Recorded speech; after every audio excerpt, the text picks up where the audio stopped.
across the UK, on DAB+, on YouTube, on your mobile, and on your side.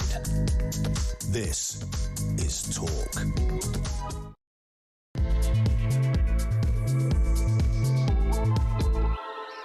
A very, very good morning to you. This is Talk, the home of common sense, with me, Julia Hartley-Brewer. It's fast approaching 3 minutes past 10 o'clock.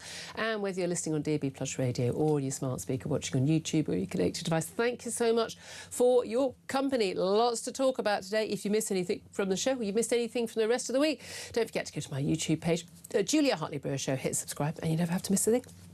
Coming up in this hour, we are going to discuss Keir Starmer doing a Keir Starmer, as I think in future will be known, failing to properly fund defence. Big announcement on defence, a load of, frankly, hot air. An awful lot of it was. A tiny little increase to our increase into our actual defence spending. Nothing that touches the size of what is actually needed, and not fully funding it, but not telling Andy Burnham until he got to see the budget documents about basically the £5 billion black hole. Honestly, you don't hate Keir Starmer enough. I do. I hate him enough for everybody, but you don't hate him enough. Just saying. Plus, asylum seekers will no longer be put up in new build houses after an expose in The Sun yesterday into how an entire estate has been handed over to migrant families. That said, that estate will still be handed over because those deals are already done. Seems reasonable, doesn't it? And it's been revealed that the Treasury removed a numeracy test from its graduate scheme in 2020.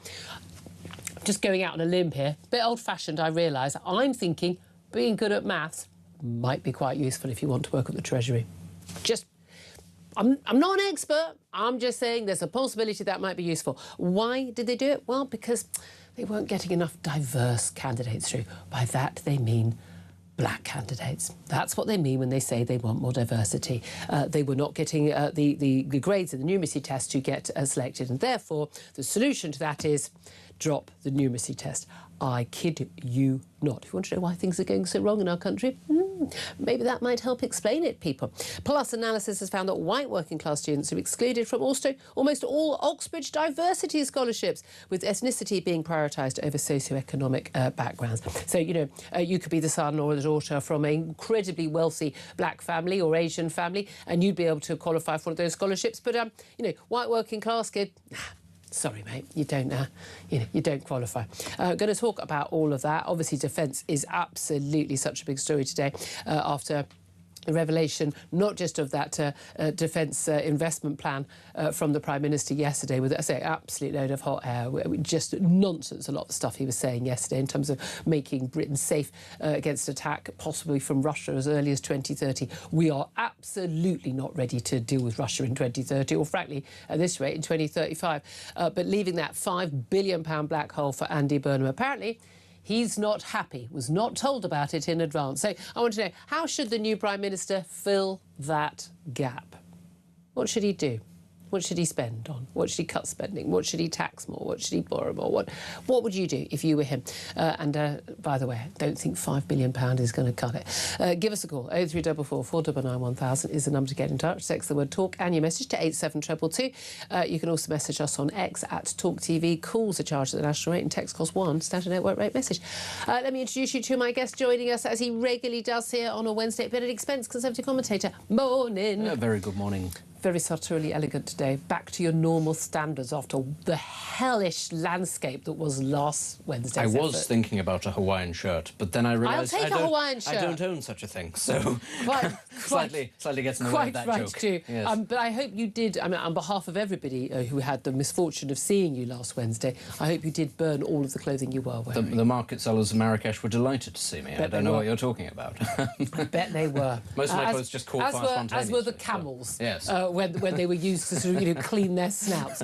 I'm going to ask you about defence, but I'm just going to mention two other stories that have come in the last half an hour or so.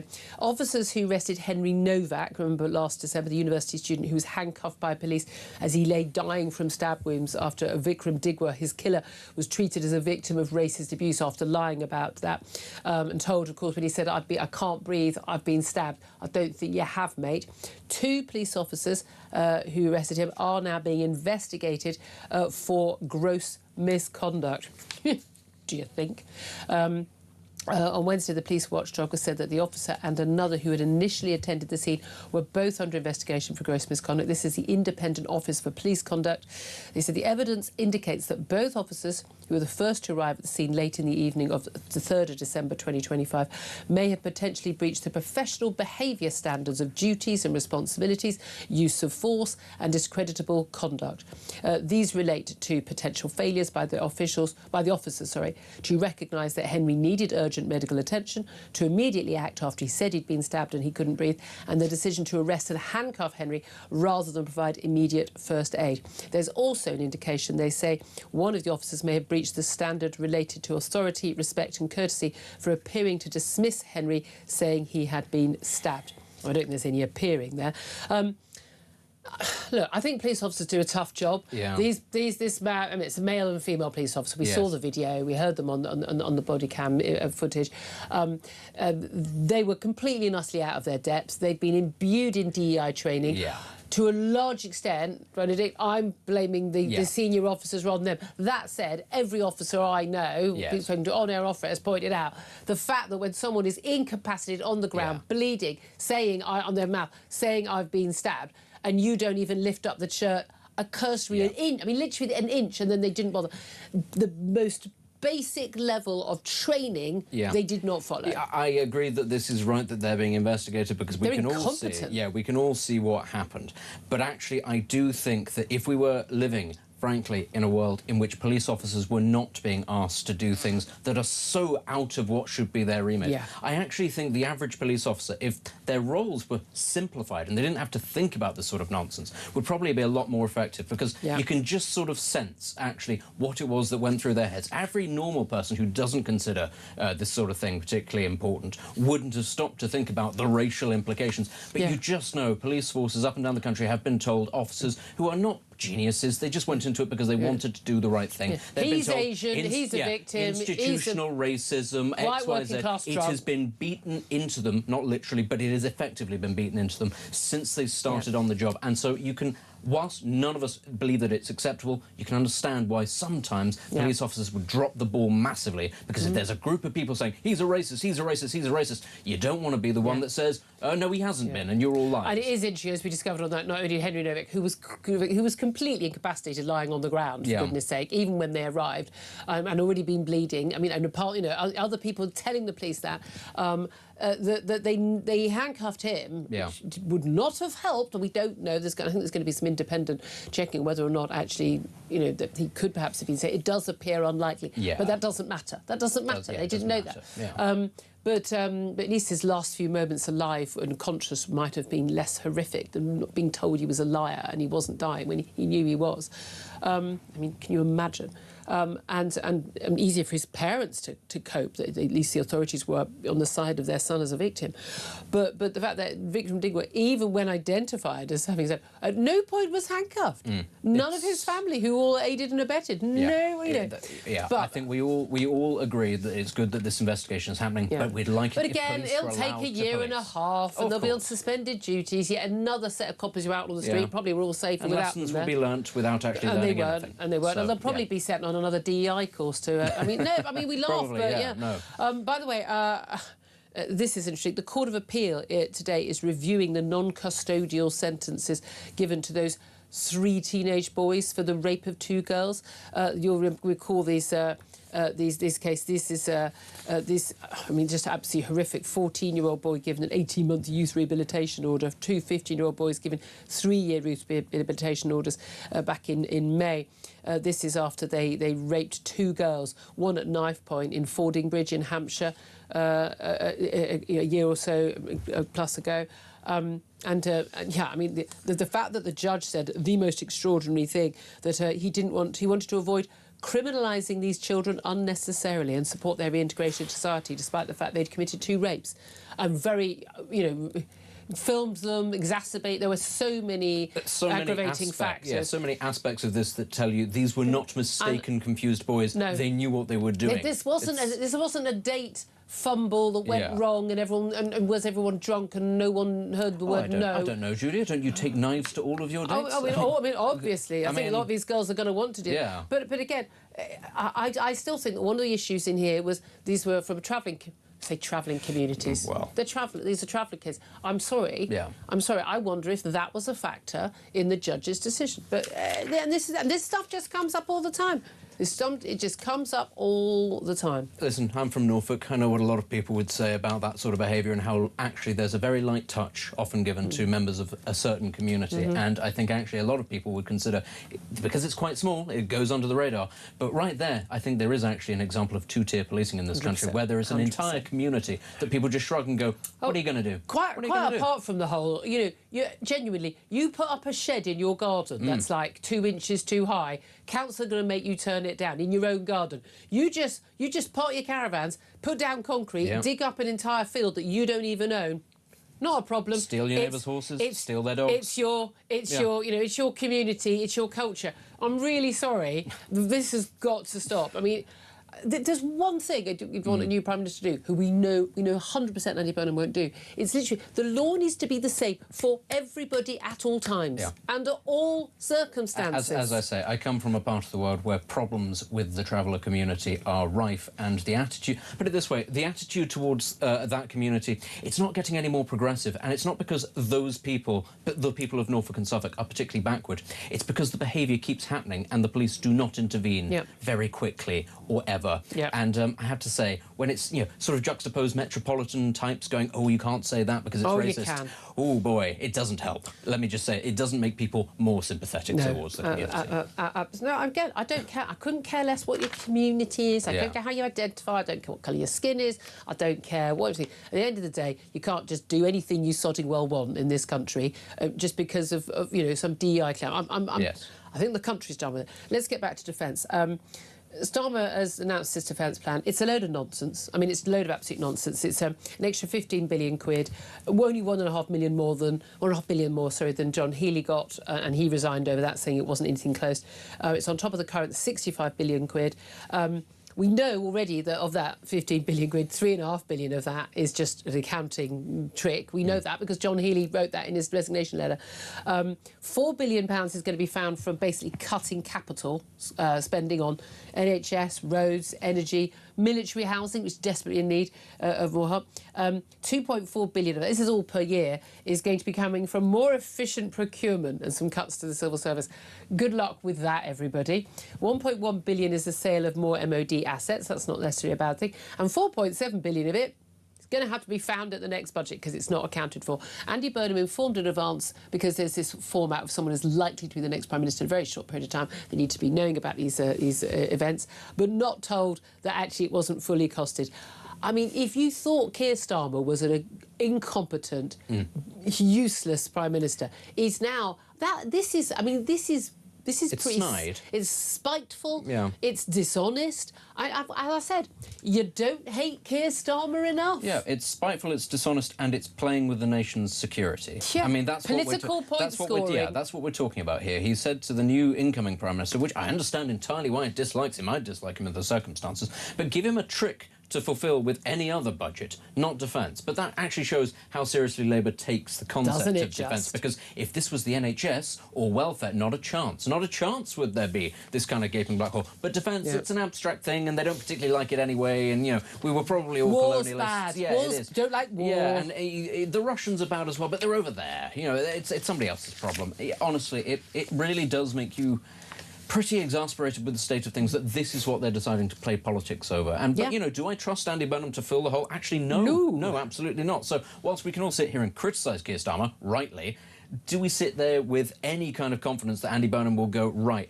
here's what the welfare bill is, which is, what, 400 or 300 odd billion, whatever it is today, it's probably gone up, and say, OK, I can find 4, 5, 6 billion quid from that. He's not going easy. I could find you that tomorrow. Yeah. It's absolutely absurd. And that's why I'm asking, how should the new Prime Minister fill that gap? Tax rises? I mean, I think I'm pretty sure my taxes are going up in November. I can assure you of that. Yeah.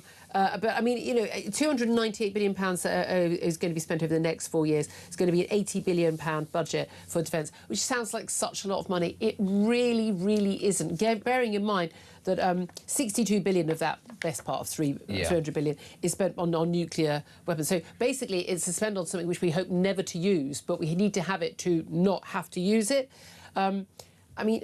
The irritation with that is it could be significantly cheaper, but the nature of the deal when it comes to the nuclear defence is that we spend an exorbitant amount of money, partly so that we can then not spend as much money on it for however many years, because we hope that we're able to make it outlast its shelf life. The current one, of course, is out of date, but that's exactly what we're doing. Well, exactly. I mean, again, you can't actually torture us, and we need better procurement. Of course we do. Well, good. I mean, again, good luck with that. Wouldn't that be great? Now, I think it's very interesting, isn't it, that there's barely been a poll bounce for Labour after Keir Starmer has quit.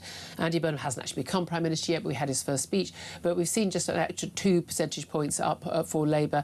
There'll be predictions there'll be a lot more. I think, I have to say, I mean, we haven't seen much of him. I think the shine has come off him very quickly. A lot of the media that I would have thought would have been quite... just not quite, you know, excited about Andy Burnham. A lot of them seem very excited when he won the Makerfield by-election. Not very impressed. A, because they're not getting much access. B, they're not being able to ask questions. And C, they're realising it's all just a bit image without much substance behind it. I think they've been burned by the whole Keir Starmer thing during the last general election. How wrong they got that. They simply did not subject him to the kind of scrutiny that they did. They did ask questions, you just didn't answer, and then they just moved on. Honestly, it was just, it was a bit of a circus, because the assumption was, oh, he's going to be Prime Minister anyway because the Tories are that rubbish. And fair enough, that was true. But still, he wasn't raked over the coals as you would hope. To be honest, I don't really think Andy Burnham has been until the point that he is already, Prime Minister-elect, effectively. But as you say, we all know, actually, he doesn't have much more beyond vibes, and even the vibes are slovenly. He doesn't look prime ministerial. I know that people shouldn't base things on how somebody looks, but these things do matter. No, well, this is the man of a certain time. I mean, but I did think that speech, his big first set-piece speech, as everyone knows, officially not even a candidate yet, because the nominations haven't. Again, this is absurd. We're just living in absurd Alice in Wonderland territory. We know he's going to be the next prime minister on the 20th of July. That's now baked in. I mean, another candidate would have come forward by now. We'd have had the vibes, Al Khan's or someone else got the numbers. They haven't. So, and either way, it's going to be him sooner or, later rather than sooner, but it's going to be sooner. But I do think your first big speech, first big intervention, talking about the economy, barely mentioned any of the really important stuff. It was, again, a lot of vibes. And I genuinely, wearing a T-shirt, you're about to be the leader of this country. I just don't think... I'm sorry, it sounds really silly, but I just don't think that's the image we want to give. I don't think it's the image we want to give. I also think the vibes, as much as people say it gives good vibes, I actually think they're about 20 years out of date. Ooh. Like this whole, it's cool and it's Manchester and it's this and that. For a start, he's not from Manchester, and I wish people would stop talking about it. He's not even from Liverpool, he's from Aintree, he's a wool. It doesn't talk about that. But anyway, this whole thing that he's got, that he tries to project himself as something out of the late 90s, early noughties, that's great. But actually, that generation of person is not particularly enamoured right now because their taxes are through the roof.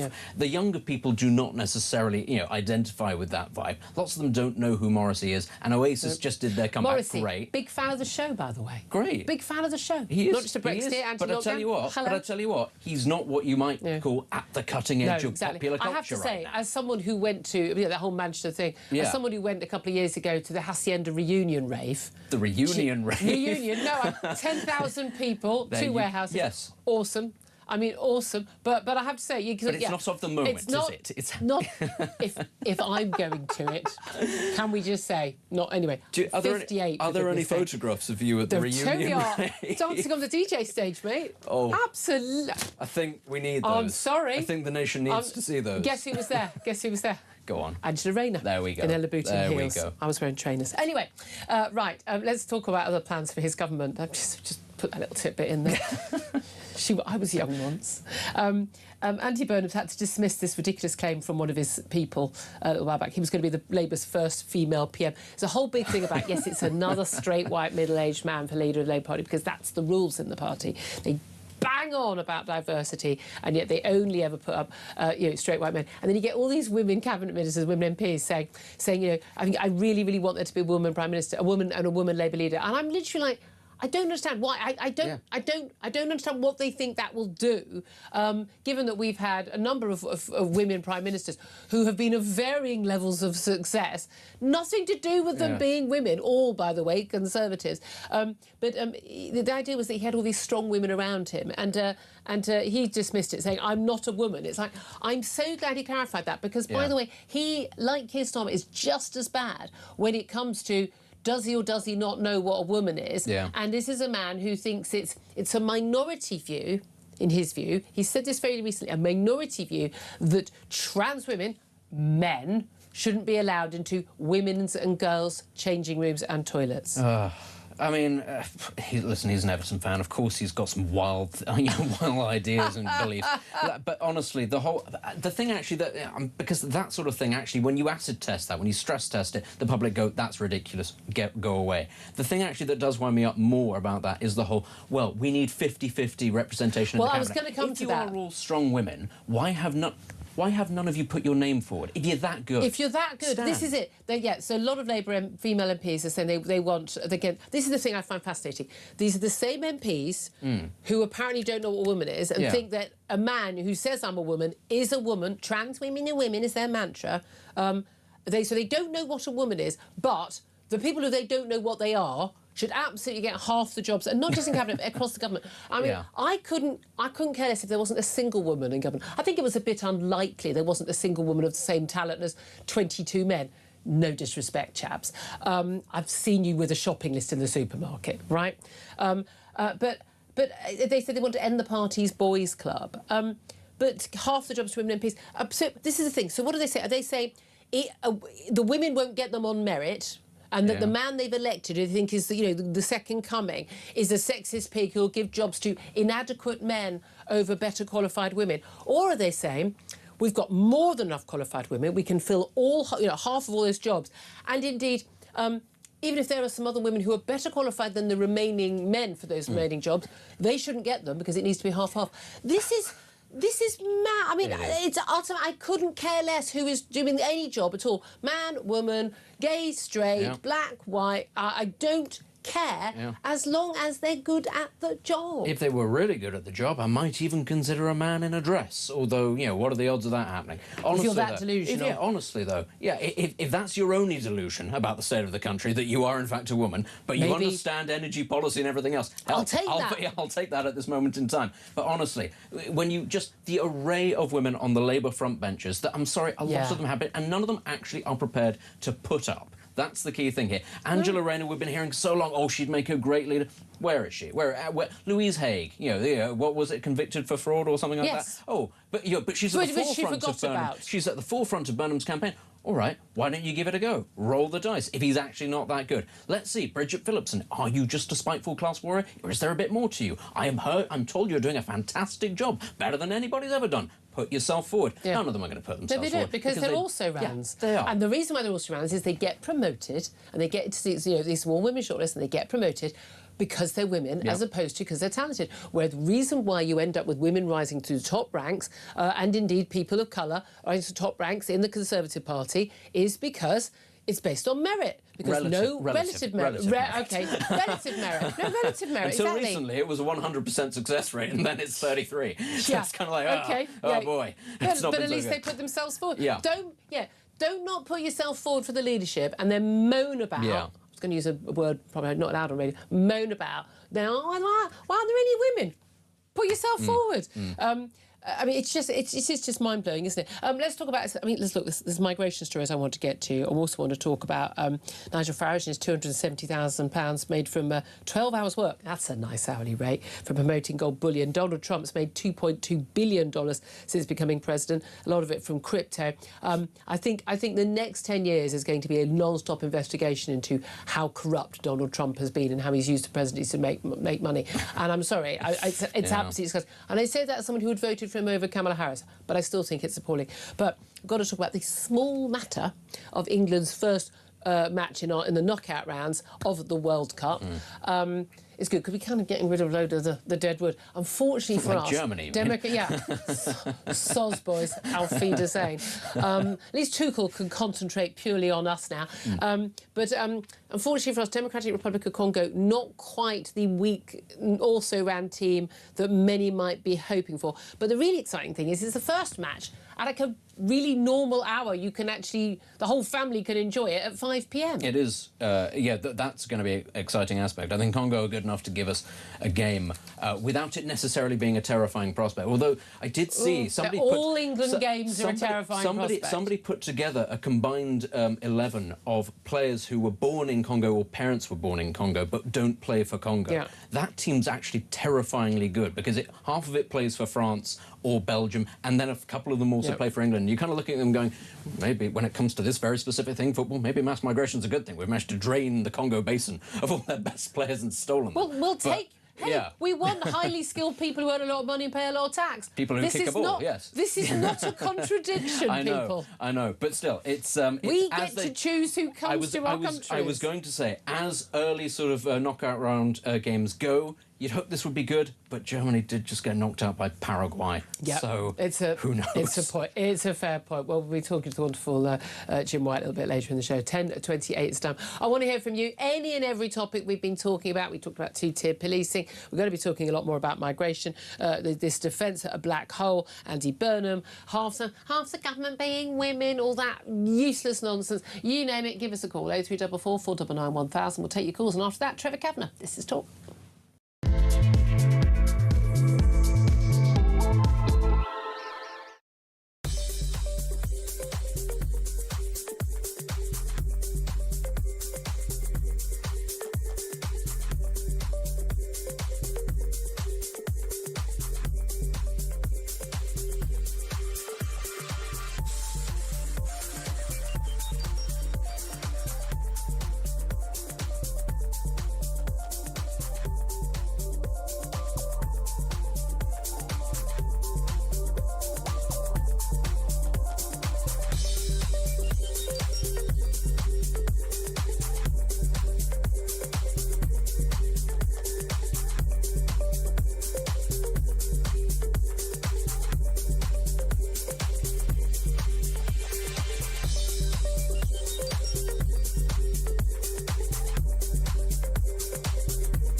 Starmer's old news. On to the next. There we go. That was Andy Burnham. Just drove through there on his way to the palaces of Westminster to be sworn in as an MP and, of course, on his route to number 10. I swear by Almighty God that I will be faithful and bear true allegiance to His Majesty King Charles, his heirs and successors, according to law. So help me God. There was two things on that manifesto. One was a picture of Keir Starmer and the word change. Well, promise made and promise delivered in that sense. Because if he's got... Across the UK, on DAB+, on YouTube, on your mobile, and on your side. This is Talk. Good morning, welcome back to the show. 10:30 is the time. Let's get straight to your calls. 8344 499 1000. Paul is in Liverpool. Paul, you want to talk about two-tier policing, don't you? Good morning, Julia. Yeah, I do, yeah. If you look at the evidence, I was watching Stephen Barrett on the Andrew Gold Heritage podcast. Oh, yeah, yeah. And he hits the nail on the head. It's Blair and the Fabian Society. That's where this whole, honestly, this Fabian Society conspiracy theories, it's a load of nonsense. I can't tell you. If you look at the evidence, Julia, it was Blair who changed 1,000 years of traditional state apparatus. Judges are not appointed now by ministers.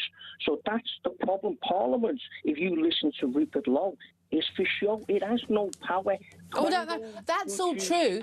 It's got sod all to do with the Fabian Society. Fabian Society is just a Labour lefty organisation. I'm talking about Tony Blair. I know, but you're the one who brought up the Fabian Society. So Tony Blair. No, Tony Blair and Blairism has been in power since he left in 2010. He has, to be honest, has been a continuation from Tony Blair from 1997, and that's where all this political and cultural madness has come from. Yep. If you look at the evidence, we all know after World War II, British Rome was crumbling. But under Tony Blair and Brown, it truly fell. So that's where the madness is. And if you look at Dr. David Starkey's assessment on Blair, Brown, Campbell, Starmer and Gus O'Donnell, it's there. But the Tories have carried it on. So when people say there's no uni party, it's a complete lie. No, the Tories absolutely failed to take on any of this stuff. They couldn't even get rid of non-crime hate incidents, mate. Paul, thank you for your call. I'm going to be quick because I've got to get to Michael, who's on the line in Birmingham. Michael, what do you want to say? Julia, I'm as depressed as I've ever been this morning with this country, and I think it's time to go. What on earth are we doing giving brand new luxury homes to migrants and asylum seekers? Yeah. I mean, for people like me, coming up to 65, who lives in rented accommodation 6 months to 6 months and pay tax, how much more of a kick in the teeth can that be? And I don't just want to come on and moan. What I'm going to throw open to you and your panel, who are probably much more experts than me, what can we do to stop this? What can we do to stop this? Well, Shabana Mahmood, the Home Secretary, after this went on the front page, this is about this brand new build housing estate, and these houses are like 250 grand each, and they've been given to, I think, 21 migrant families, 83 migrants moving in, asylum seekers, and instead of local families as social housing, which is what they were promised. She's now said, from now on they're going to change it so they can't get new builds. But basically everywhere where they put these families will put these individual men, people, complain, and once it's publicised and people speak up about it, they then they'll change the rules. But it's always retrospective. It's never retrospective. So those families are still going to get that lovely. It looks like a really nice little housing estate by just outside a village. I mean, when young people are crying out for family homes. Yeah, well, it's not just that. I mean, I've seen it going on in Worcestershire when I used to live down there, and I've seen West Berkshire doing it, and it'll be more widespread. And it's not just a question of, we'll change it, but we'll leave as is. It should be reversed. I hate to say it, these people should be evicted. Yeah. Because this just isn't right. I don't think they've moved in. I think only one family's moved in, so it's not. But either way, I just don't see why they could be prioritised. The problem is, if you haven't got any family here and you've arrived here, you're homeless, then you go to the top of the housing list. But that was fine when it was a few people here and there, maybe a couple of thousand a year across the country. When it's another 1,000 people arriving every single week illegally, and then you've got all the other people who are overstaying their visas and then suddenly say, I need asylum. That's basically all of the housing stock. I take this, Julia, as an absolute slap in the face, kick in the teeth, and a sign that this country just simply doesn't want me. And, I'm taking steps to get out. I don't know how I'm going to do it, but I do know where I would go. Where? Where would I go? Well, I don't want everybody else to go. I would go to Vietnam. Ooh. Beautiful place, very, very cheap to live. Very, very cheap to live. Again, I don't know how easy to get a visa there. It's a long way to go there. Michael, I don't know, can you tune in to talk from there? Is it worth the risk? Michael, thank you for that call. 10:35 is the time. We're going to take a quick break. Up next, former political editor of The Sun, Trevor Cavanagh, get his thoughts on all the big stories. This is Talk.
across the UK.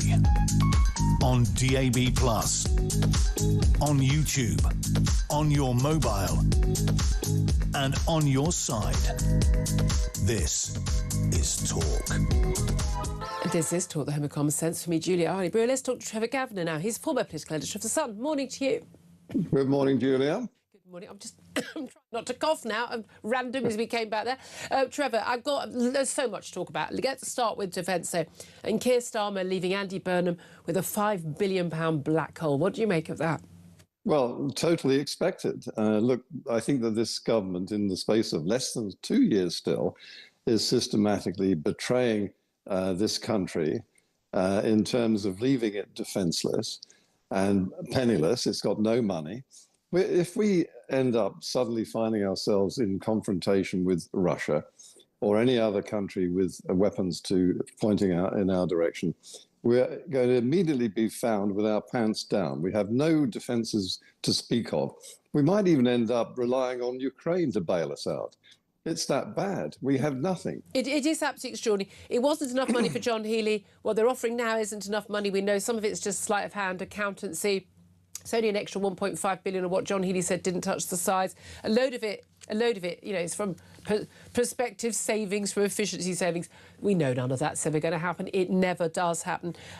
As I've been saying, and I genuinely do feel this, people don't hate Keir Starmer enough. It's not that he just wasn't competent. This is genuinely a spiteful thing to do to his successor. And he said, when he did that leaving speech, all tearful about his wife and kids, how he was going to support the next leader. He's deliberately throwing a spanner in the works, but it doesn't just make things difficult for Andy Burnham and whichever lunatic he appoints as a new Chancellor. It makes our country less safe. That is unforgivable. It makes our country a laughingstock on the world stage. I mean, the treatment just in passing of the way that we house and look after our troops, some of the barracks that they live in, the accommodation they live in. It's been a scandal for the last 20, 25 years with accommodation that no landlord would get away with in the private world. But, this is the result of a government which is led by a man who now aspires to be the Director General of NATO. I know. I mean, Secretary General. I mean, genuinely, I thought it must have been a joke when I saw that. It can't be true. But he's delusional. He's absolutely delusional. I mean, we'll see what happens. Andy Burnham is apparently not happy about this, but I mean, we'll see what he is going to spend on defence. I don't think it's going to be a top priority. That first big speech he made this week, sort of setting out, OK, it was about the economy. I mean, there wasn't much about how to boost the economy. If he thinks building a load of council houses without, by the way, enough labourers to do that or ability to afford the building supplies and things, I mean, and also they're all going to go to asylum seekers anyway, so it's not going to benefit British people.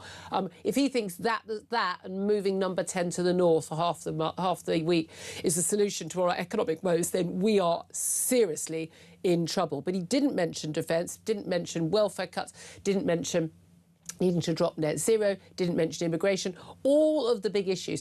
Are you surprised at all then that from Keir Starmer going to Andy Burnham basically being the Prime Minister in waiting, we've seen only a 2 percentage point increase in the polls for Labour? And do you think it's going to do any better once Andy Burnham is in number 10? Well, absolutely not. I mean, that speech was terrible. And what it had to say was virtually nil about the real facts of life concerning Britain today.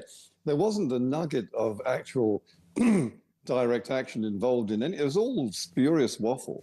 So, and it had no effect. I mean, what they had at the beginning was a putative 6% bounce. That's evaporated. 2% is margin of error territory. Yeah. And interestingly, Kemi Badenoch has brought her party up to parity with Labour, both on 20%. And Nigel Farage remains quite respectably ahead with 24%. The big test will come with the Manchester mayoral election, which could put reform back on. Yeah. The bounce will come for reform, not for Burnham. Yeah, that's what I think. I think he's already being found out long before long before we've got 3 weeks to go before he becomes Prime Minister. What do you make of these calls for him to have half of the jobs in government to go to women MPs, to end the party's boy club, him having to stay, apparently one of his staff had said, he's the first female PM. People are not happy about that. But again, given that any man wearing his little trademark black T-shirt or his little short jogging shorts if he wants, if he says he's a woman, they have to believe he's a woman and he can do a woman's job. So, I mean, what do you make of this idea that half of the people in government need to be women? I mean, isn't it offensive to women? Well, I think it's you have to ask why. Why are we simply making a quota available for women? Are they going to pretend to be men while he pretends to be a woman? I mean, it's just a constant juxtaposition of stupid policy. Well, and also, don't they think those women would get appointed on merit? And if they think they wouldn't, then are they basically saying Andy Burnham's a horrible sexist pig? I mean, which is it? Well, if he's going to allocate half the cabinet slots to women, then it isn't because of merit, is it? It's automatically because they're women. So there's a compromise somewhere along the line. It's a bit like Rachel Reeves saying that because of racial stereotypes, they're cutting out maths and numeracy as part of the qualification process of becoming a Treasury civil servant. Yeah. Surely you should be able to add up and subtract if you're going to be working for the Treasury. I mean, that story, we're going to come to that in a bit more detail in a few moments, but it's genuinely scary. And we've seen this across the board in the public sector, whether it's in the police, whether it's in Treasury, whether it's any other civil service jobs, whether it's in the military, this preference for sort of having diversity, trans people, black people, women, whatever, regardless of their relative merits to any, for instance, white male straight candidate. And it is making the country a less safe and less fair place. Absolutely, and especially for people who don't fit into those categories. They're being excluded, even though they might have the merit to be right at the top. They're not getting interviews, they're not getting jobs, and this is a shocking state of affairs. But, I mean, look, you and I have both said this, and we've got 3 more years of this at least. Trevor, for goodness sake, we were having a nice time. Well, I mean, look, we're not going to get a general election to clear the air because 20% is not enough. It's not enough of a bounce for Andy Burnham to say, give me a chance. And we have a man who is filling a vacuum. I mean, this is a vacuum filling a vacuum because he's not been elected. Nobody said come in. There's no contest. At the very least, the Labour Party should, if it has to, manufacture a contest to put Andy Burnham through his hoops.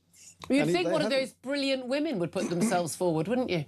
You would, wouldn't you? And they're all scared stiff. I mean, it's an appalling commentary on our modern politics, and this party epitomises that. It really does. Let me ask you about a couple of the migration stories which are big in the news as well, because Shamana Mahmood, the Home Secretary, she's being under pressure to close this legal loophole under the Immigration Act of 1971 that means that Shabir Ahmed, a 73-year-old convicted of 30 child rape offences as part of the Rochdale grooming gang, one of the gang leaders, can't be thrown out of Britain because he arrived in the UK before 1973. It's just a random anomaly. He's been in the country too long.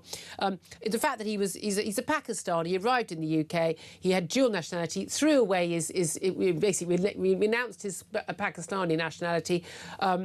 We want to get rid of him. We can't. Pakistan won't take him. We've got this ridiculous rule. We can't force him to leave. I mean, multiple rape and child sex offences over many, many years.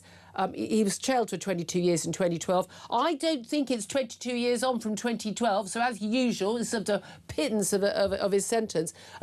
Bit of pressure to close that loophole. I mean, should we not be simply saying to Pakistan, you take this guy back, we change the law here, we could get MPs and peers in Commons and the Lords today, change the law right now so that this evil rapist, this paedophile, that he can be out of the country. And if Pakistan don't take him, we close the border to anyone from Pakistan until they do. That's what I'd do if I was PM. Sounds good to me. Look, it stinks on every front, doesn't it, Julia? And this is under a Home Secretary who's lauded as one of the great assets, the one or two success stories of this Labour government. I mean, the simple fact is that 2 years after the Labour government got into office promising to stop the boats, not a single boat is being stopped. And we're still being flooded, literally flooded, with people who we do not want, who are breaking the law simply by coming here, and therefore are illegals from the moment they set foot on the beach of Britain. So, yes, but the first thing we do is say to Pakistan, if you don't take people back who deserve to be deported, then we will stop paying you all the aid that we're paying, which is very Why are we paying them aid anyway? Yeah. Yeah, and also your idea, not letting any more in until they do. So it's simple as that. None of your diplomats. That's it. We're done. We've got to close the doors. I mean, then you've got this absurd situation we were just talking about as well, about these new build houses in Stoke Heath in Shropshire. 21 really nice-looking new houses on an estate at the edge of a village in Shropshire, and they're supposed to be going social housing for local families. No, going to be given to 83 migrants. And the Home Secretary has apparently said, no, that's not going to be allowed to happen from now on. But it's only because it was on the front page of The Sun that we know about it, and that's the only reason the rules are going to change. But why did anyone think that was acceptable anyway? And in any case, are the rules really going to change? Because, as you said earlier, they're going to end up somewhere in the country, and they're going to cause problems for people who live nearby, wherever they end up in the country. Absolutely. This is not acceptable on any terms whatsoever. We don't want them here at all. No, we want it stopped. We want those boats to stop coming across the channel in every circumstance from now on. It's really that simple. Well, another 3 years to wait until maybe that might start happening. Trevor Kavanagh, former political editor of The Sun, thank you for that. Quick word from Benedict Spence. I mean, earlier on you were talking about how we're going to plug the hole in the defence budget, and part of that was going to be selling off MOD assets. Well, we all know what that means. That means selling off land that will then be used to house people that we don't want to be here in the first place. The people in the local vicinity won't get a say on this either. I mean, that seems to be the modus operandi. Have you got something that's worth anything? Yeah, we've got barracks and we've got things because we don't have enough soldiers. Great. Sell it off to a developer. Ship a load of people in that don't belong here. The jobs are good. It's ridiculous, isn't it? It is ridiculous. Right, we're going to take a quick break. I want to hear your thoughts on all of that. 0344 499 1000 is the number to get in touch. Also, how should the Prime Minister, as he really comes in, Andy Byrne, fill in that £5 billion black hole in defence commitment? And we're going to be talking to Philip Kisley for the New Culture Forum up next about that story we've touched on a couple of times, the Treasury ditching numeracy tests to increase diversity hires. This is properly insane now. This is Talk.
Starmer's old news. On to the next.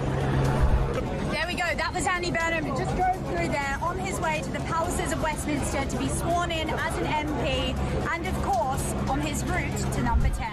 I swear by Almighty God that I will be faithful and bear true allegiance to His Majesty King Charles, his heirs and successors, according to law.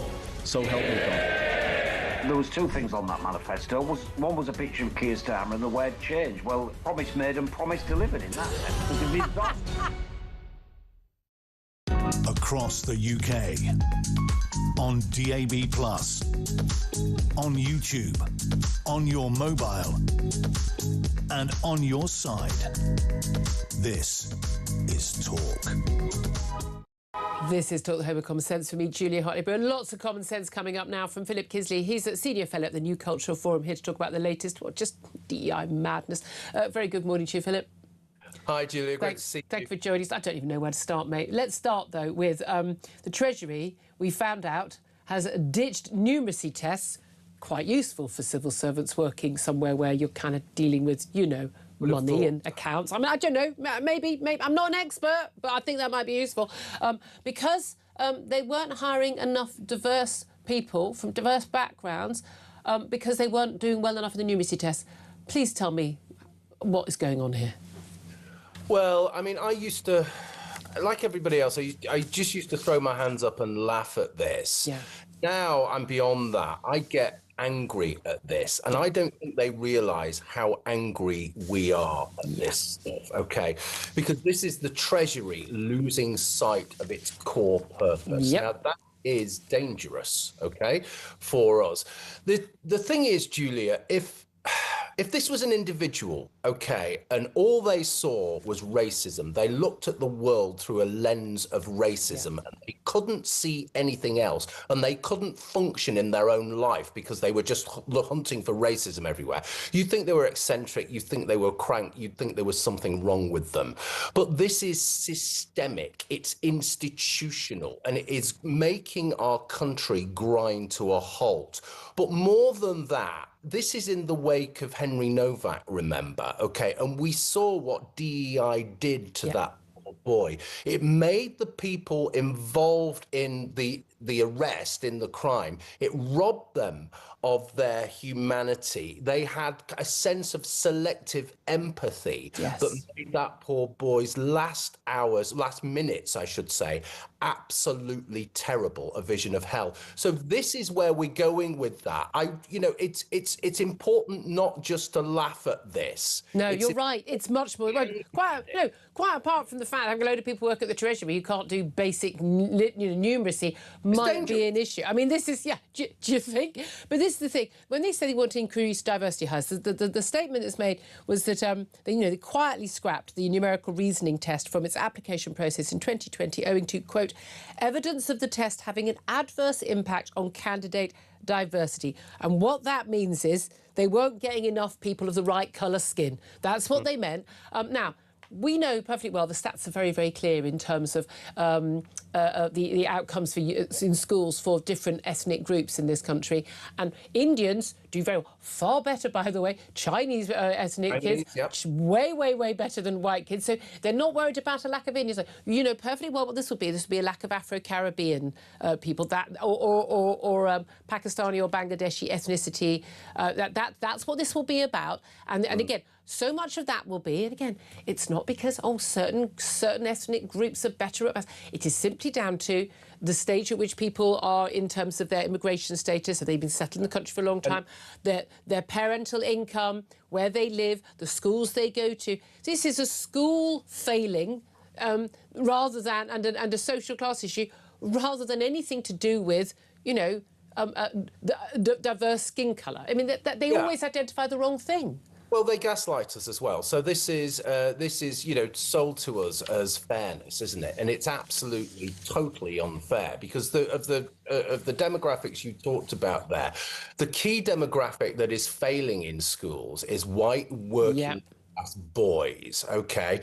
Also, when you go outside into the street, the people who are going to be homeless primarily are white working class men. And you can take it further. They're going to be the ones who are depressed. They're going to be the ones who are killing themselves. This is completely ideological. And it's almost as though these left-wing lunatics, these identitarian obsessives are saying, look, they're out on the streets. They're killing themselves. They're not in charge anymore. We've won. This brilliant. Well done.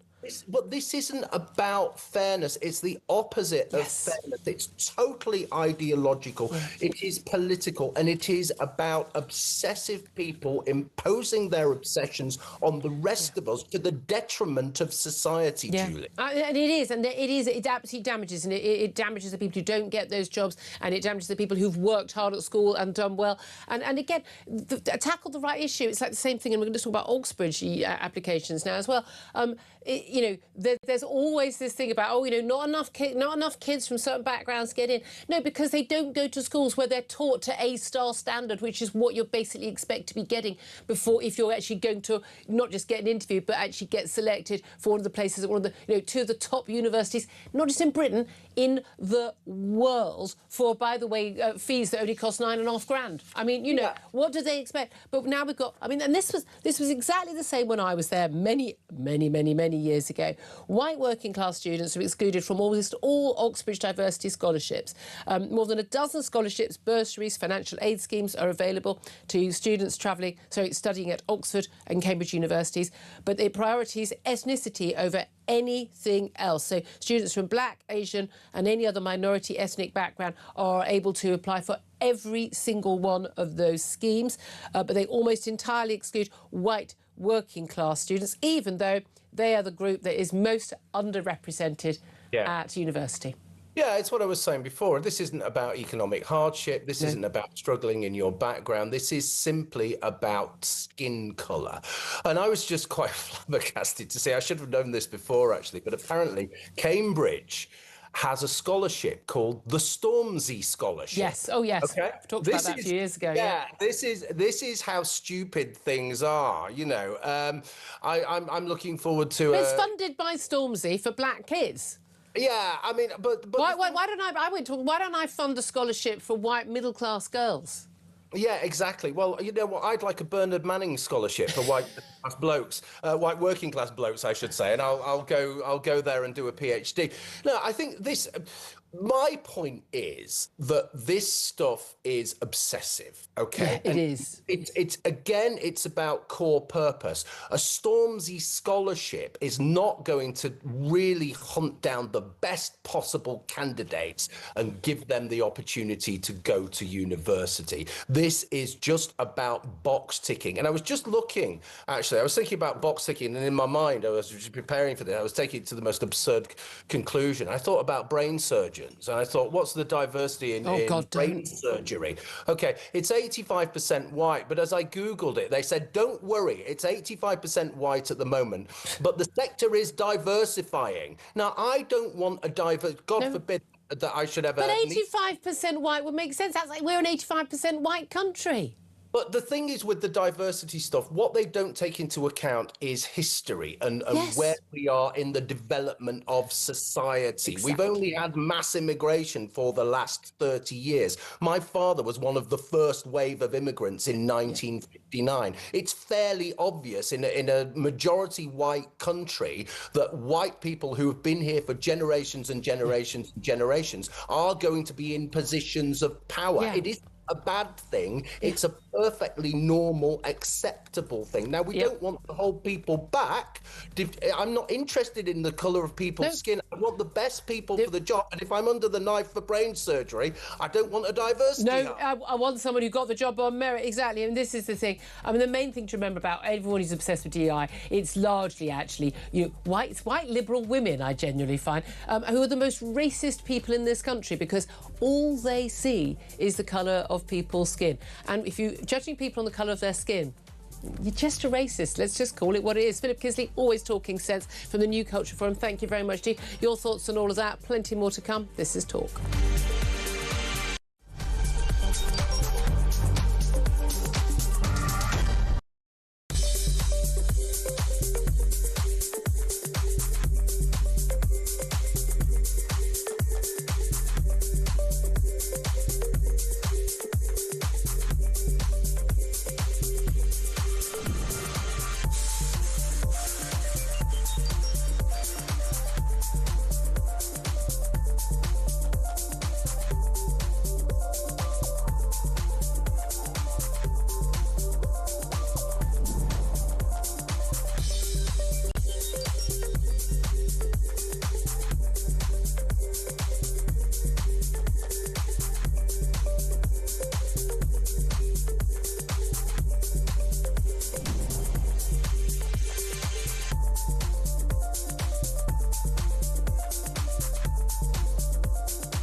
across the UK.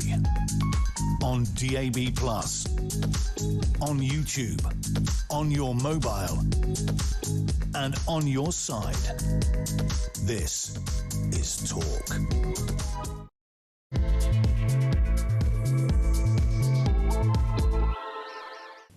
A very, very good morning. This is Talk, the home of common sense, with me, Julia Hartley-Brewer. It is fast approaching even at 3 minutes past 11 o'clock. And whether you're listening on DAB+ radio or your smart speaker, watching on YouTube or your connected device, thank you so much for joining us. If you missed anything on the show, do go to my YouTube page, The Julia Hartley-Brewer Show. Hit subscribe and you never have to miss a thing. Coming up in this hour, more about the failure by the outgoing Prime Minister to properly fund a defence investment plan. Not enough money anyway. It's not coming soon enough anyway. Oh, and it's not actually fully funded. He's left a £5 billion black hole for Andy Burnham.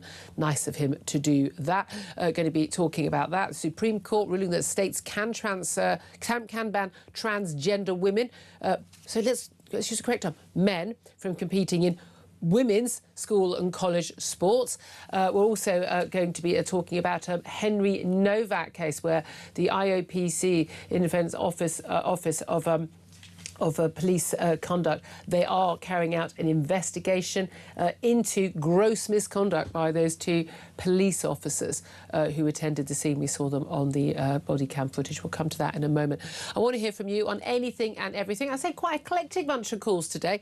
A lot of you want to talk about migration issues as well. Absolutely get to those. But crucially, if you do want to call in on this, how should the new Prime Minister fill that £5 billion black hole in defence spending? What would you cut? What would you raise taxes on? Who? What's the plot there?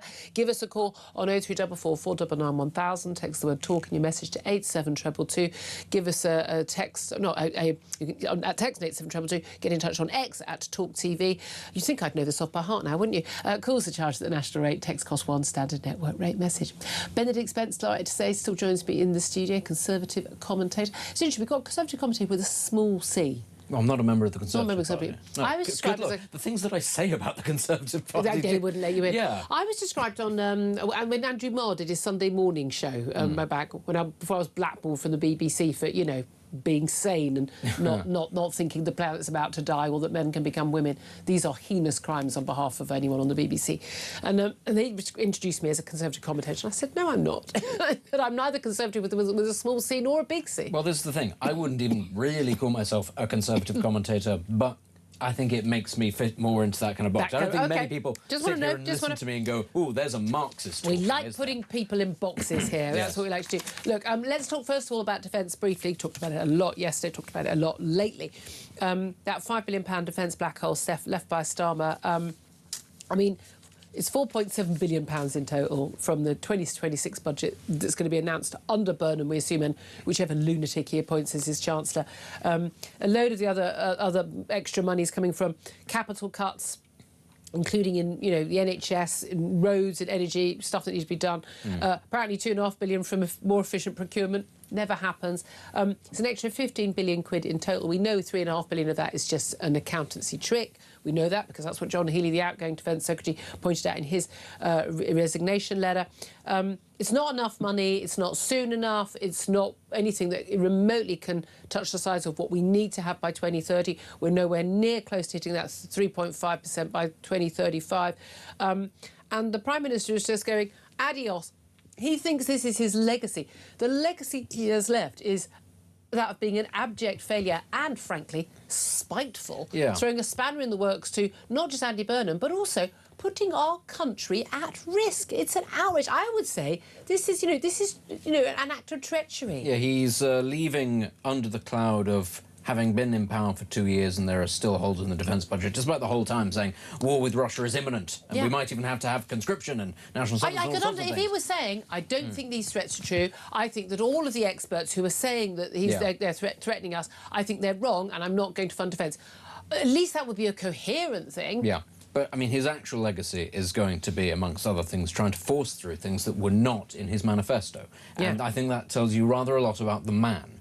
You know, things like assisted dying, things like the Chagos Islands, things that actually most people would sit there and go, I'm sorry, the hell are you why talking is this about? important? Yeah. What on earth? You know, it's no wonder you didn't put this in the manifesto. None of us would have gone for it. Yeah. But this is the sort of person he is. He likes to effectively govern by diktat. He thinks that he's above these things. And as you say, now his departing shot is to go, OK, you deal with this. It's just the defence of the nation. It's nothing big. I'm sure you won't have a problem with that. Now, I get the spitefulness. Andy Burnham has done him really dirty, and so have all of his party. And he has, let's be honest. He has. I would be annoyed if I were Keir Starmer, but he's not leaving and therefore should be annoyed because he's been doing a good job and he's been betrayed. He is leaving, to be fair, because he's done a catastrophic job. And dare I say, had he prioritised things like that at the start, maybe he'd still... Yeah. I'm thinking he has the right to, were Burnham actually going to move into the number 11 flat, which is where the Prime Minister tends to live, and not stay up in his Wigan home, I think a little bit of bitterness, and I know people who've done this when they've had people really mess them around when they bought a property or sold the property, leaving a dead fish behind the radiators where it won't be found, but stink out the place.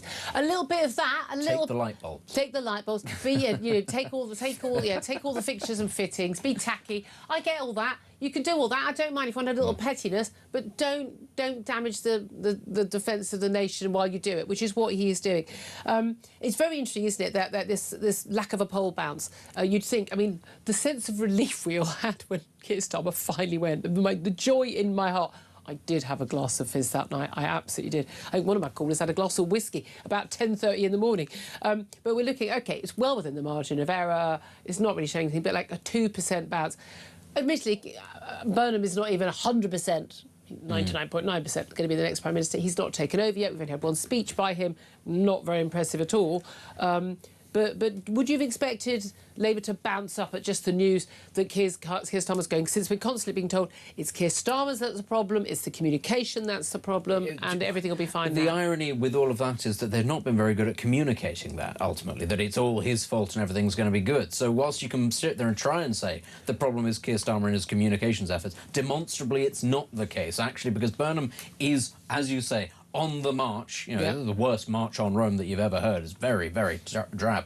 But he's trying to spin us a yarn, and we're told that he's really good at spinning people yarns, but he's not got very much substance, and he divots on things. So it's, I'm going to stick within the party's fiscal rules. But it's going to be the biggest shake-up of how government's done in history, and there's not going to be any kind of mandate to it. I'm not going to put it to a general election, but we're going to leak them. Maybe we'll think about an early election. And you kind of sat there going, where's the actual meat in all of this? It sounds like he's not even sure what his message is.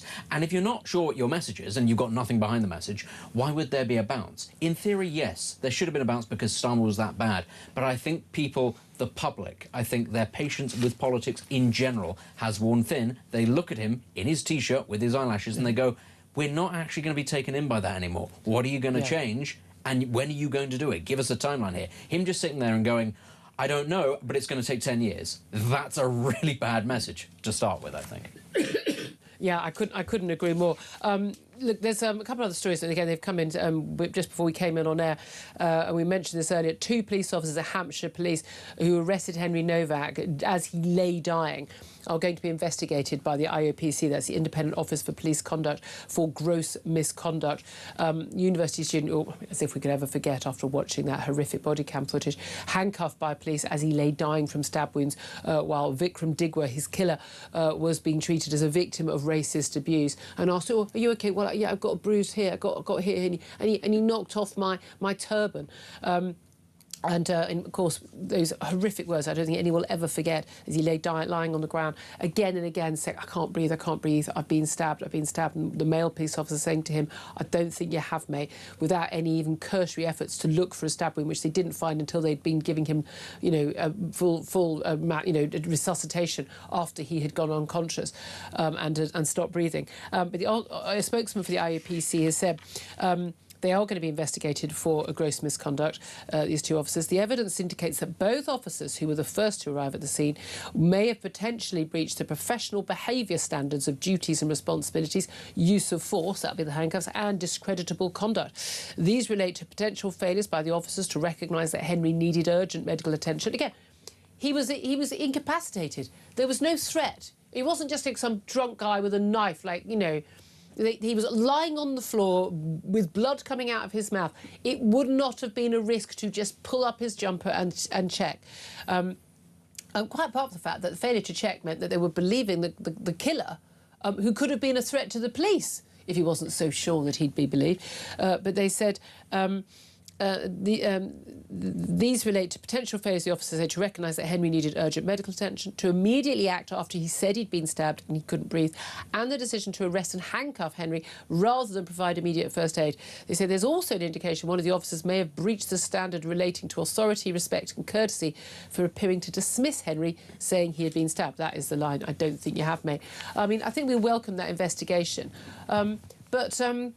But you know, the thing is, you know, it's too late now. Yeah, we obviously know that this is a good thing. We've all seen the footage. We all know that the way that the police behaved is not at all how anybody would expect a police officer to behave in that set of circumstances. However, this isn't going to change the underlying culture if you just go after those two police officers. Yeah. Actually, the reason they behaved that they did is because of information and instructions that have come from the top. And when I say the top, I don't just mean their immediate superiors. It goes all the way to the political top in this country. Yeah. That's where this has come from, this idea that you have to prioritise allegations of racism or, you know, any kind of other ism almost over physical violence, allegations of physical violence. Until you get rid of that, things like this will actually keep happening. People will go under the radar, violent things will be missed because there will be not simply the assumption that maybe if an allegation of racism is made, but also that as a police officer, you must avoid any circumstances in which you could be accused of racism. But also, you know, exactly, but also turn up, there'd been a lengthy 999 call, that's since released, lots of the body cam footage and the phone calls have been released.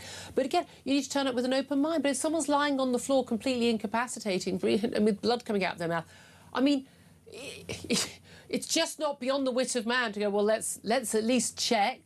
And I mean, it just, the whole thing defies belief. It defies belief that they behave like that. And as we were saying earlier, part of me feels sorry for those officers that they have been trained, and as a couple of our guests saying, trained out of their humanity by this. Another, sticking in Hampshire, this relates to there's horrific rapes of two girls, 14 and 15-year-olds, in separate instances in Fordingbridge in Hampshire by three teenage boys, and two of them were 14 at the time. No, two were 15 and one was 14 at the time of sentencing.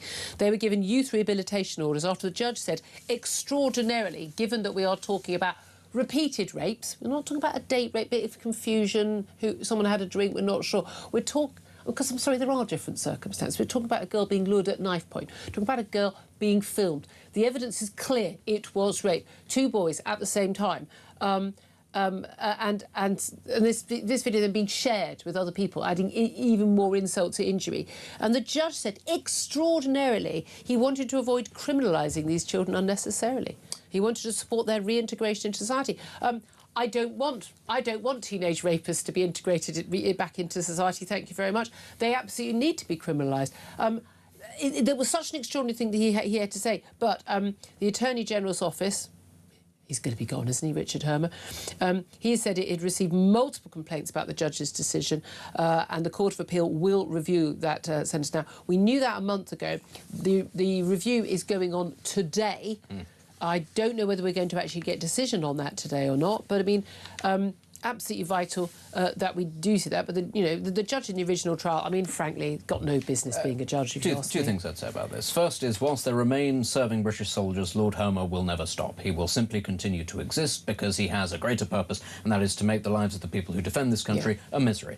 Separately, about this, for me, the rape aspect isn't even the worst aspect of the sentencing. It's the knife aspect, because it removes any kind of doubt, anything at all. I'm sorry. Children, preteen children, understand what the dangerous implications of carrying a knife, let alone using a I thought possession of a knife alone was supposed to make you go to prison. Listen, Remember when they said that? You and I have had disagreements on this because you think that I'm a little bit too severe. But I'm sorry, 14, 15-year-olds know what a knife is. Oh, absolutely. They know I've got no doubt about that. And I would throw them away longer even, you know, than for the charge of rape, because actually until people understand the dangers implied with knife crime in this country and the threat that it implies. Actually, you know, if you want to add these two things up, what actually is worse, being stabbed to death or being raped? I know it's not a nice juxtaposition, but actually think about I know which one I'd choose. Exactly. I mean, come on. Until we start putting people away for a very long time for first offences with knife crimes, forget the not message, able to... The message goes out clearly. Will not get but through. Again, we've been talking about DEI stories, haven't we? And, you know,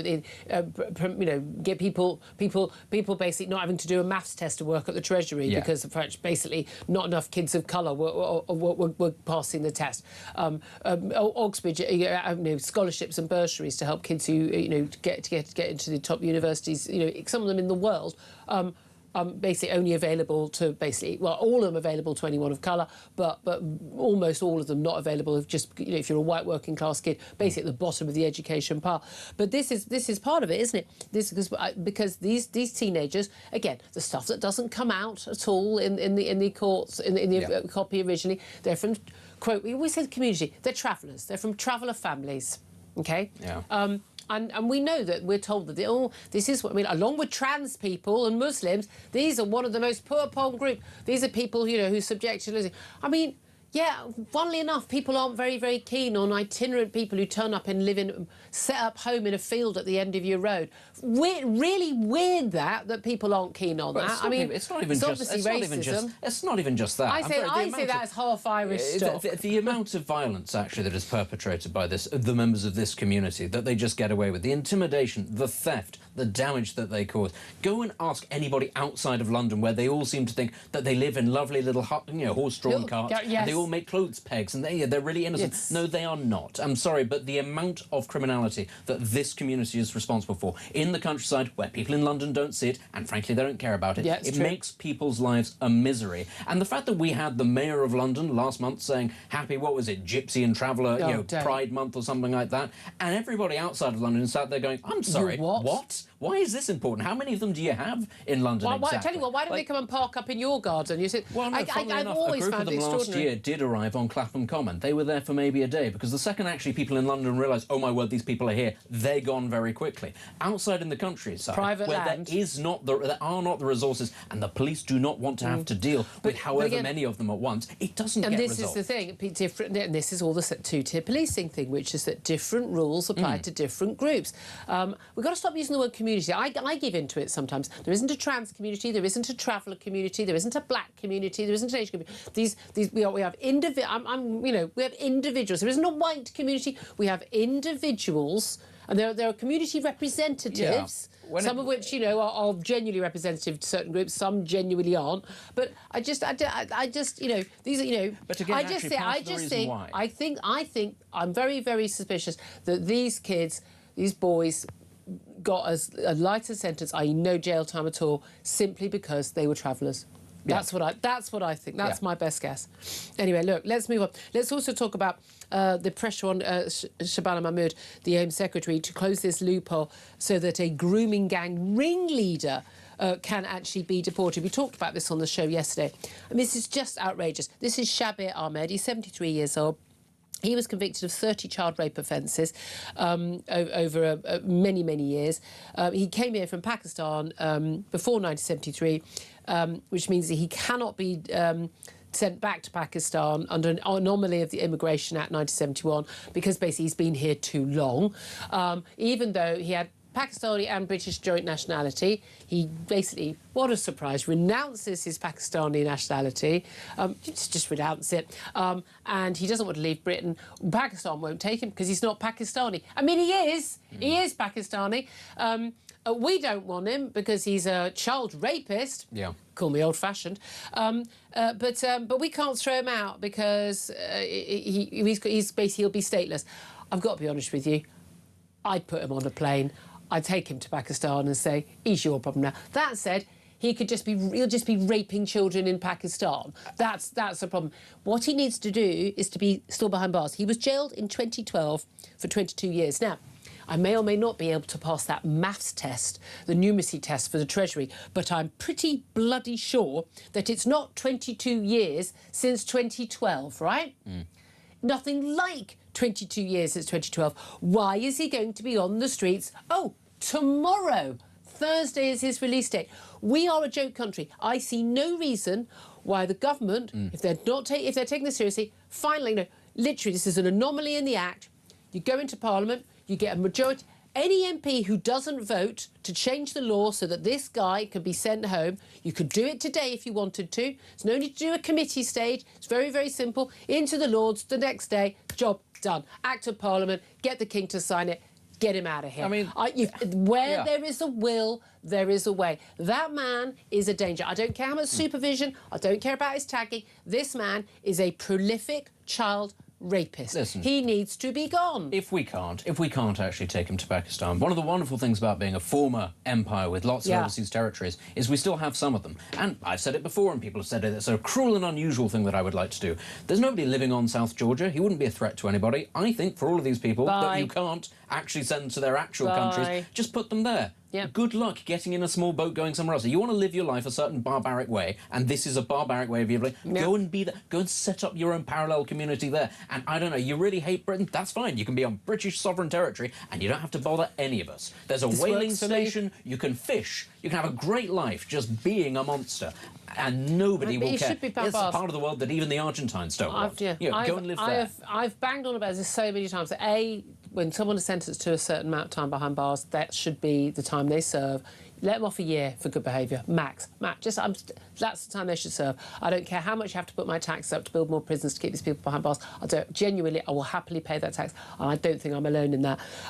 But also, crucially, I don't understand why we don't follow what America does, which if you commit one child rape, you get, I don't know, 12 years or whatever. If you commit two, you get 12 years plus 12 years. Not 12 years served at the same time for both of those. Yeah. You should serve, I want sentences like 250 years. If you are a gang rapist, you've gang raped girls again and again and again, numerous girls over years, why anyone thinks at any point you should be coming out of prison other than in a box, I do not understand why. I mean, it is immoral that this man should be on the streets. Yeah. And the victims of this man, knowing he's going to be out walking about, oh, he's going to have a tag on. Oh, well, famously, tagging definitely works and definitely stops child abusers, doesn't it? Famously. Yeah. No, I think it is outrageous. And I'm afraid a lot of this comes from, well, partly capacity, because we've just decided, who needs to build more prisons?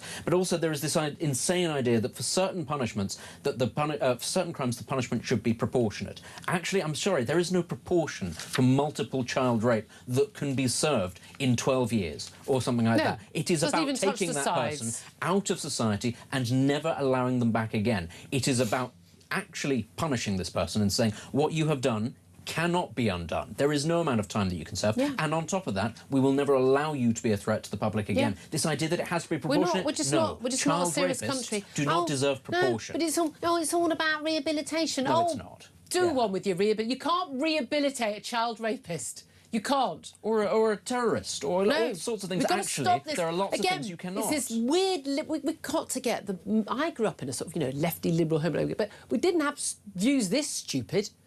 I mean, seriously, it's just mind-blowing. I mean, again, it's immoral. It's actually immoral to support this man even being allowed to leave prison. We've got to sort this out. I want to also just talk about this. Actually, I know we've got a call coming up on this in just a couple of moments. Asylum seekers no longer going to be put up in new build homes. This after this outcry over these new homes in Stoke Keys in Shropshire. 21 very nice-looking new family homes. I mean, goodness me, an awful lot of people would love to live in homes like this. Nice little estate, just at the edge of a village. And 83 migrants are going to be moved in. Some of those will be asylum seekers. We don't know. I mean, are they families? I would assume so. But basically, villagers claim they've been lied to over plans because they thought that these were going to be for social housing for local people. No, apparently not. So after the outcry, it went on the front page of The Sun yesterday. Now the Home Secretary is saying that any new Home Office sites should not be modern luxury developments. A, who thought they should be in the first place? B, why don't you make this one? Why don't you backdate that so they're not allowed? Yeah. But they moved. We had them in 4-star hotels, and then it had to be 3-star hotels. Then it had to be 2-star. Then it had to be get them out of the hotels, put them in accommodation, in bed sits, and then it's in army camps, but people don't want them in army camps because they're allowed to just leave. Yes. Then they're getting given homes. Sorry, British people are crying out for homes. We had a call earlier on, a man, he's almost 60 and he can't afford to do anything but rent. Yeah. And you're giving homes to people who even if these are a very deserving family, genuinely fleeing persecution, they just cannot go in the queue ahead of British people. I mean, a couple of things about that. One, I think a lot of people are at the point of saying, actually, how many people are there who are deserving at this stage? Like, really? Like, where are all of these conflicts around the world? Because, honestly, a lot of this doesn't make a lot of sense. And the vast majority of people in those conflicts flee to, 90% flee to the neighbouring countries. Well, off you go. Yes, oddly enough, we're not next to South Sudan. I don't know if anybody's noticed that, but or you know, the Middle East. Strangely, there are places on the way. But the other thing about this is, as you point out, there are lots of people in this country who need housing. The housing market is a disaster in this country. So we need to build more. And the problem is, justifiably, I will say, local communities will oppose the building of more houses if they believe that the wool is going to be pulled over their eyes and they are going to be dumped with hundreds of people that they don't want to live there, that there is no end result, and who are not actually paying their fair share for this. Those people are justified then in saying, do you know what? No, I don't want the housing development, because if that were me, and I've made my stand very clear about needing to build more houses, I would be the same. I would say no to those developments. Yep, absolutely. Thank you very much, Dean. Look, lots coming up. We're going to be talking to the retired British Army Colonel Tim Collins at OBE, what he makes of this defence plan and this budget black hole. Up next, we're going to take your calls. 0344 499 1000. Lots you want to have your say on lots of different topics. We'll get to your calls next. This is Talk.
Starmer's old news. On to the next.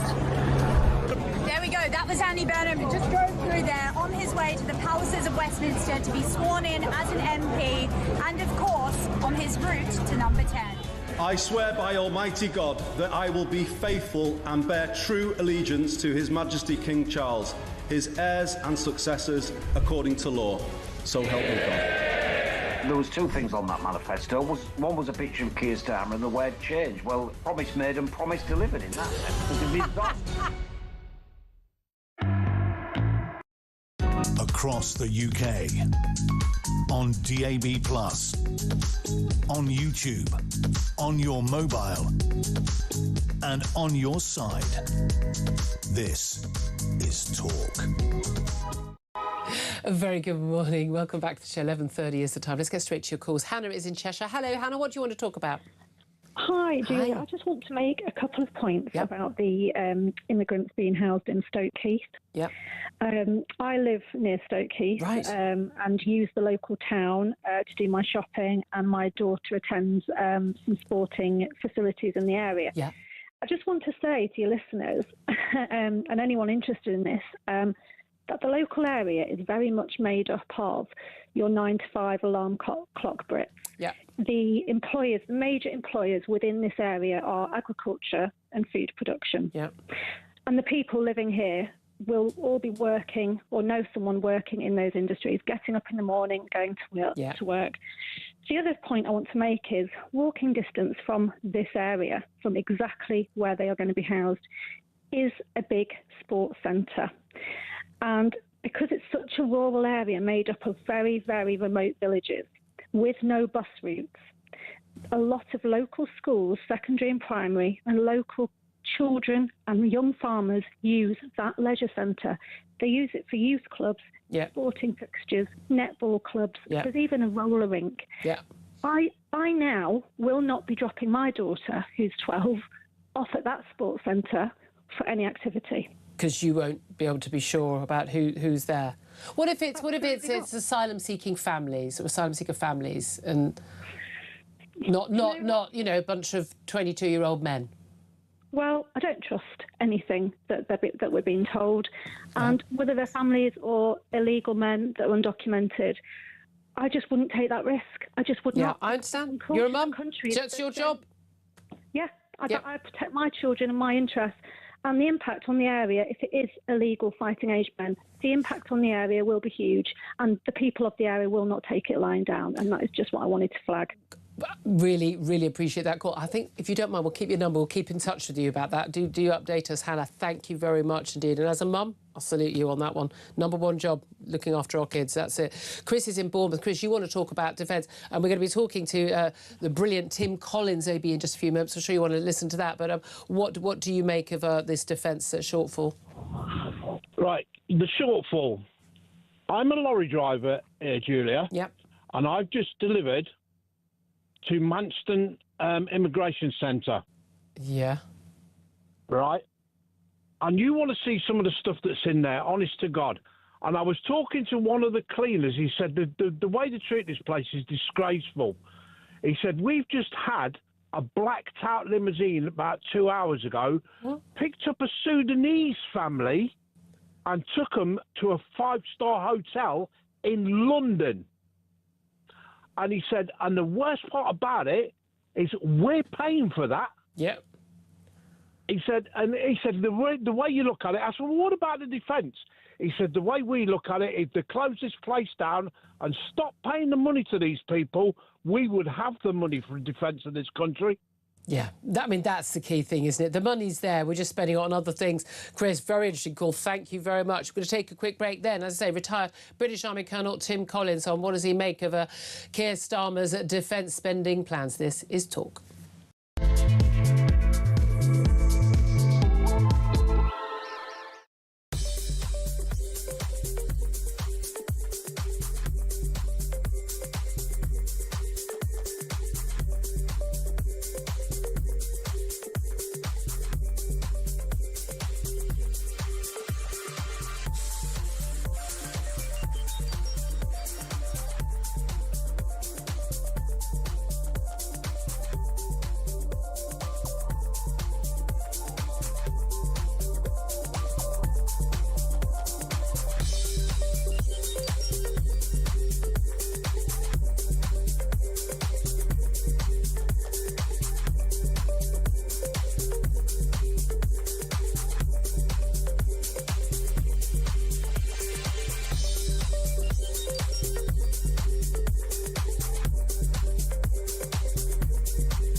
Across the UK, on DAB+, on YouTube, on your mobile, and on your side. This is Talk. Good morning. Welcome back to the show. 11:36 is the time. I'm Julia Hartley-Brewer. Let's talk more about this defence announcement yesterday. Long awaited. It was due last September, wasn't it? This defence investment plan from Keir Starmer. He thinks it's one of his big legacies to make that announcement of an extra £15 billion for defence every year for the next few years. But the reality is it's not an extra £15 billion. A lot of it is just basically accounting tricks. And it turns out the best part of £5 billion of that extra money isn't even accounted for. He's leaving that as a black hole in the budget for the next Chancellor and the next Prime Minister, likely to be Andy Burnham. Let's talk about this with Tim Collins, OBE, retired British Army Colonel. A very good morning to you, Tim. Good morning. Thank you for joining us. I suppose just first of all, your big picture reaction to we finally get to see the DIP, the Defence Investment Plan, is a tiny bit more than John Healey wanted, but certainly nowhere near to what had been asked for, the £28 billion a year that had been, we were told, was what was needed. What do you make of it? Well, as you say, that it's smoke and mirrors, because only 10.3 billion of the 15 billion, which is about less than half of what's required. We know it's 28 billion required. They've stamped up a notional 15 billion, but in reality 10 billion. So it's about a third of what's needed. And so we are. The country is not properly defended, and it's the first duty of government to do that. But there simply is no votes in defence. And also, well, you say that. I was thinking there aren't any votes in defence until you haven't got the defences, and then you end up having to massively ramp them up because we're facing severe threats. I mean, there are votes to be lost when it turns out we haven't been spending money on defence. Well, defence is a bit like thirst. When you work on a hot day, by the time you feel thirsty, it's much too late. Yeah. You're already on the way down. And so the advice that's been given to government and this turbulent government, that it's now a lame duck, because the likelihood is that Starmer will go. The likelihood is that Burnham will take over. It may well be there's a challenge, however. Al Kearns, I think, has a strong case to put to the country. I think we would have expected him to be sort of, talking about that by now, unless he's going to suddenly, when the nomination's open, say, aha, here are my 81 MPs. Well, I think he's also, without declaring already, I think he's indicated that we need to focus on 3% at least. 3.5% would make us safe, because in the modern world, and I think that there's many people who made the general rank better suited to talk about these things than I. But my business for the last 20 years is subversion and counter-subversion, and in the modern world, war is a spectrum, and we're already at war. And the attacks are happening in cyber. 20th century dead letter box and that sort of thing, that's old hat. Yeah. You don't break in anymore, you get let in. And what we have to look at is the extent to which we're already under threat and our secrets being reduced. We also need to look at the size of the cuts that are being asked for inside defence. And we've got a burgeoning and overblown military civil service. Civil service, and there are talks about some cuts in that as well, and more efficient procurement and all of that. And that's great, but again, having covered a lot of these stories over the years, and having lived at the sharp end of this, heard all of that before. But you could save lots of money, for instance, the whole diversity thing, throw that out the window. Yeah. I mean, an American friend of mine asked us the old classic about roughly how many people work in the UK Ministry of Defence, and I said less than half. So actually we could get to a point where just cut the diversity thing. There's 92 diversity groups within the UK Ministry of Defence.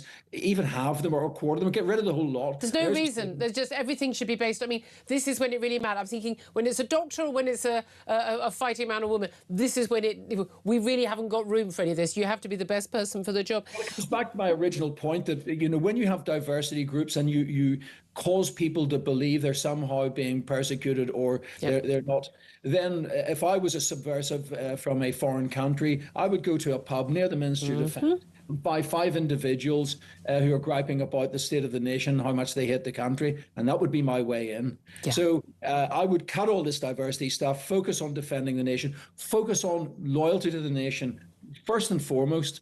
And once you start focusing on that, then it'll become clear we're undefended. So, for instance, then moving up the scale to things like ballistic missile attacks, I said, we don't have cover for that. And that's the responsibility of government. Yeah. What we have a choice is that, well, I remember listening to the former Chief of Defence Staff, Nick McCarter, saying the choice we have is to take some of our Type 45 destroyers, instead of protecting the fleet, they could sit around and defend the country. Yeah. There's one problem with that. None of them work. They're all locked. Small point. So that's not even an option. Yeah, I mean, that's the thing. We've got a navy that's pretty much, back in port. So we've barely got any army anymore. Could fill Wembley Stadium and then some. And again, lots of things that are moving on in the cyber, and the drone warfare. And there was a lot of money, being talked about for that. But does it stick in your craw as someone who's, we all got to know you when you're, giving very, very inspiring speeches to your men, ahead of battles, in the real world of the battlefield. That when you get the men in suits back in Whitehall, you get the likes of Keir Starmer saying that our country is at risk. We could face a threat from Russia as soon as 2030. He literally said that at the Munich conference at the NATO. That's what the intelligence and security briefings are telling him, and then failing to actually build up the defences and fund the defences that are necessary when we're quite happily funding, illegal migrants having hotel rooms and tennis lessons or whatever, and an absolute fortune on an anxious 18-year-old getting on PIP for the rest of their life because they don't want to go to school or to work on a Monday morning. When the suits in Whitehall, when the politicians talk the talk but don't actually provide the cash to enable you and your men to walk the walk, what's your reaction to that? Well, I mean, fish rots from the head down. Starmer has got his eyes on the NATO Secretary General job. Yeah, that's not going to happen. He's making the right noises for that. Andy Byrne may have, when he takes his seat, if he is indeed the next Prime Minister, he may have this set in front of him. He might just rip it up and say, listen, welfare is my priority. I need to protect our jobs, our seats in the north, because it looks like Reform are going to wipe us out. So we need to throw more money at people and they'll vote for us. And so this could all be a damp squib. This could just be talk. So you think it's perfectly possible we won't even get this small, not enough defence uplift that's been promised? Look, we've had an announcement. That's it. That's it, yeah. And wars aren't won by announcements. The fact of the matter is we've got to see real money in the system. We need to see... Our ammunition stockpiles are non-existent. Yeah. I think there's a 1.1 billion... 11 billion of the total uplift over 4 years, about 300 billion quid. 11 billion is for our munition stockpile, because anything we did have, we've given to Ukraine, haven't we? And the same with our artillery system. We're bringing artillery systems in, but there's flaws with them. The fact of the matter, at the moment, certainly with the army, we're not ready to fight. We're not really in a position to take the leadership role, which we've signed up for in NATO. And so these are all glaring areas. And these are something that our allies are aware of and they're watching. And so we need to be careful. How worried are they? How worried are our NATO allies? Well, soon worry that the Germans, for instance, are gently moving to take the place. They're very polite, as Germans are, but they're ramping up. They're investing money in defence, and they will quietly step into the breach. But the thing is that people like to have the British there. The tradition has been there because of our national spirit and our history of that. And I can tell you that other countries, the Scandinavian countries, the frontline countries, Australia, Lithuania, they get very nervous when they see the British pulling back. The Poles, are one of our closest allies, are despairing at what we're doing. So they're spending 4.5% of their GDP. It's a smaller GDP, but they understand the reality. They've been invaded before. They're on the front line. And they're looking right across the border at it, and they're seeing what's happening. And as a Polish friend of mine said to me that the Poles consider themselves to be of that sort of side. And they said, it takes a Pole to understand a Russian. You Anglo-Saxons simply can't. Do you think he's be warned? You're in trouble. Yeah, I mean, this is the thing. Do you think there's a really big issue, not just our politicians, but as you said, there's no votes in defence, that actually far too many people in this country simply do not understand the threat that we face. Russia's not going to invade. Don't be so silly. We're not under threat. Relax. What would you say to those people? Well, I'd say that the Russian invasion may not look like a blitzkrieg from the 1940s. It might be an insidious invasion from within. The people who are resisting and insisting on more welfare. The fact of the matter is that if the Russians take over, or a Russian and Chinese proxy takes over, all those diversity groups, you're for it. You're going to be the first who they're after. They're not coming after me and my family. So I'd say that everybody needs to look and believe that this could happen. This is for real. And if you're in any doubt, look at what the Russians are planning elsewhere. And that's the point. Where are you talking about? Baltics or? The Baltic states are under active cyber and recce attack. The Finns are having incursions in they're testing their airspace all the time. It's right that the Finns have an army of about 250,000 people. I mean, for good reason. For good reason. Do you think we should? Do you think? I mean, lots of countries, Germany certainly looking at it as well. Lots of countries. Do you think we need to be moving to a conscription army to start preparing? I think it's inevitable that we would have a conscription army, but as an Irishman, because we've never had conscription, we've always been volunteers. But in the rest of Great Britain, conscription might be a good thing for no other reason than to get our young people to become good neighbours. Get them out of the house, get them off PIP, get them off PIP, and meeting each other and becoming good neighbours. And that's what the military life does for you, because in training, it's not to make life horrible. We make life impossible for individuals. So they have to work as a team. They have no choice. And suddenly they become neighbours, and then they become better people for it. And it lasts them a lifetime. I have a feeling that is where we're going to have to get to. It solves an awful lot of problems in one fell swoop, doesn't it? Tim Collins, AB retired British Army Colonel. Very brief response from Benedict. First thing that we'd have if we had conscription in this country is an absolute flood of people trying to avoid conscription, most of whom would be part of human rights claims, but also people with 2 passports would suddenly find that the countries that they don't want to live in because they're hellholes are actually not so bad. Exactly. And OK. And it's not a bad thing, necessarily, but it would happen. I'll give you a lift to the airport. 11:48 is the time. Up next, Helen Joyce to talk about, the Supreme Court ruling in favour for Donald Trump, one of them yesterday, but also a reception that the Prime Minister gave for Pride Month in Downing Street this week, which suggests that we might have some problems when it comes to, men walking into women's toilets. We'll talk about that up next with Helen Joyce. This is Talk.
Just going through there on his way to the palaces of Westminster to be sworn in as an MP and, of course, on his route to number 10. I swear by Almighty God that I will be faithful and bear true allegiance to His Majesty King Charles, his heirs and successors, according to law. So help me God. There was 2 things on that manifesto. One was a picture of Keir Starmer and the word change. Well, promise made and promise delivered in that sense.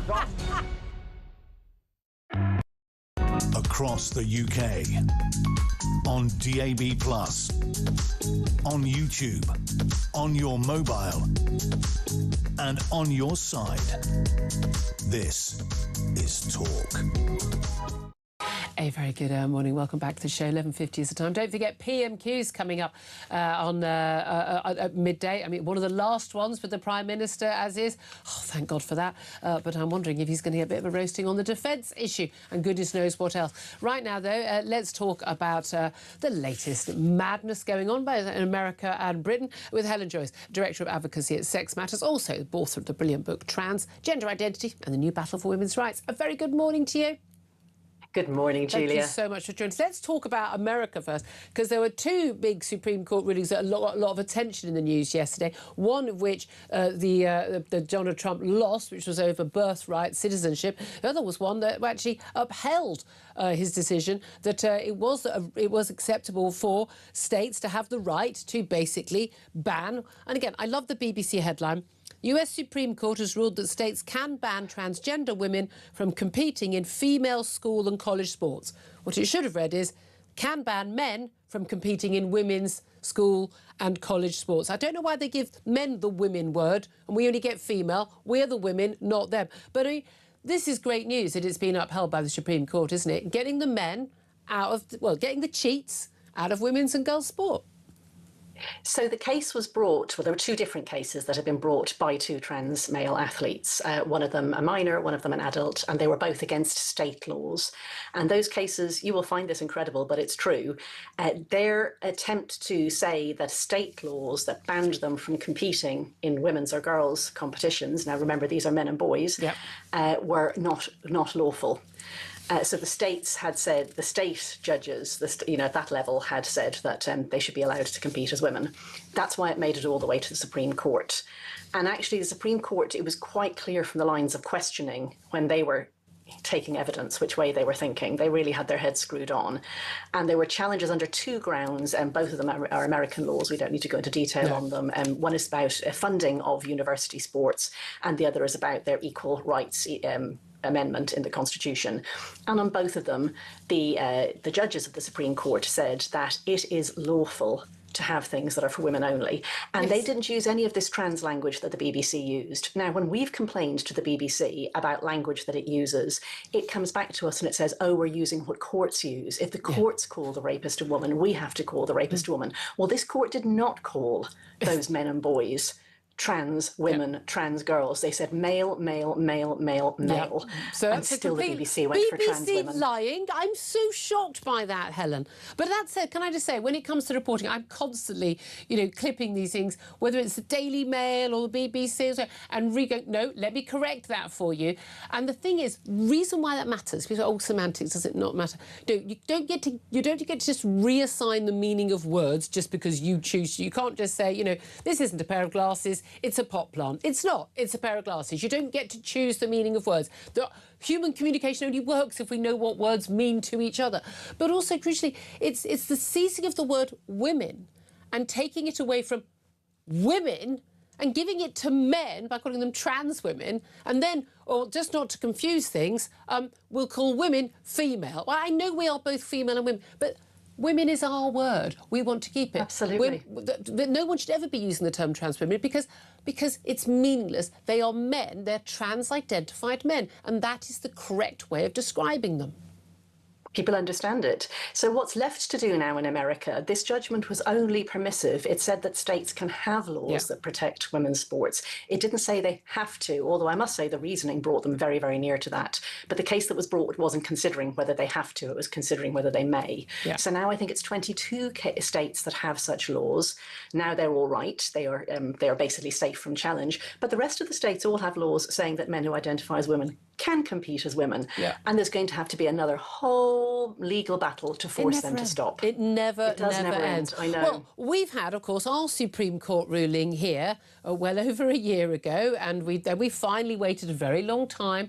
The number of excuses that were given by ministers was quite absurd, until we finally got guidance on basically same-sex spaces to actually adhere to the law. We've still got a huge number of not just private businesses, charities, public sector, hospital trusts, schools, goodness knows, who are not obeying the law, even though it's absolutely blatantly clear.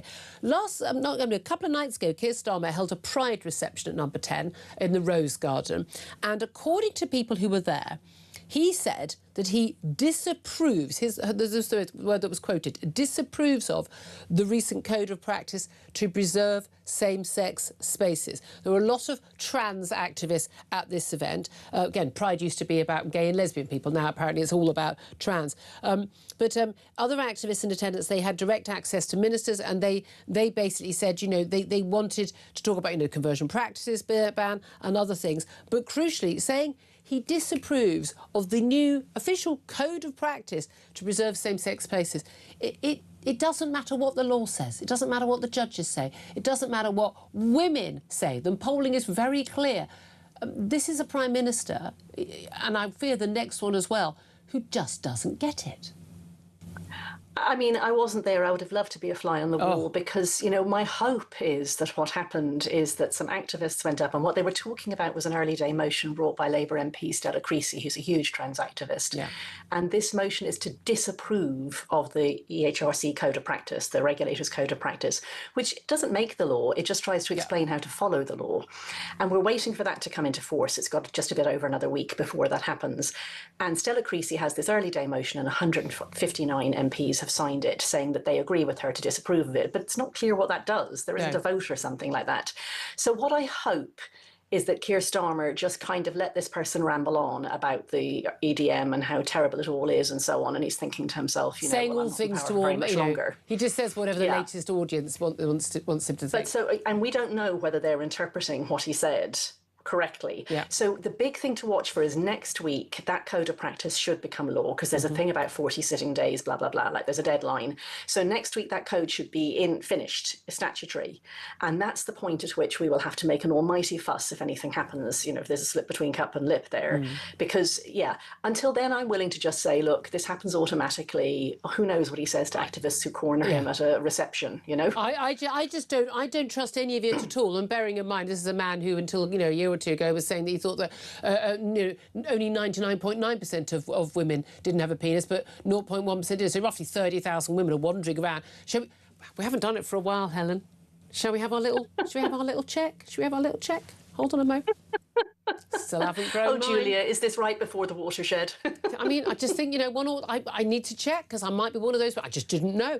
I mean, but it is really worrying. And I'm not very optimistic about Andy Burnham either, given that only in recent months, the likely to be next Prime Minister has said that he thinks it's a, quote, minority view that men, let's call them what they are, whether they're in a dress or a wig or not, that men shouldn't be allowed into women's only spaces like bathrooms and changing rooms. Yes, I'm worried about it too, and I'm worried that he's one of the many people who frames it as a culture war. Yeah. You know, that doesn't understand that these things are actually just fundamental for women and also for children's protections if we're to take a full part in public life. You know, you can't take people's things away, and then when they say, hang on, don't take my things away, I want them back, you say, oh, no, that this is a war, stop, you're very, very toxic here. Yes. No, the people who took them away are the toxic ones. So I don't think he understands it at all, and I think he thinks it's uninteresting, and I think he thinks that women are just being mean. Yeah, I think we should be a lot more mean. I really do. I think genuinely, I think the nicey thing. No, let's just be mean. We fought for those, our predecessors. They fought for the rights we've got, and we're going to keep them. Simple as that. And Helen Joyce has been at the forefront of that. Thank you very much, as always, from Sex Matters, Helen Joyce. Benedict Spence. I mean, look, it's an absolute madness. It always is. Coming up in a few moments, we're going to be getting Prime Minister's questions. We'll take as much of that as we can. Certainly, those exchanges between Kemi Badenoch and the Prime Minister. I don't think there's going to be any love lost between the two of them. Peter Carr will be in the studio as well. This is Talk.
across the UK. On DAB+, on YouTube, on your mobile, and on your side. This is Talk.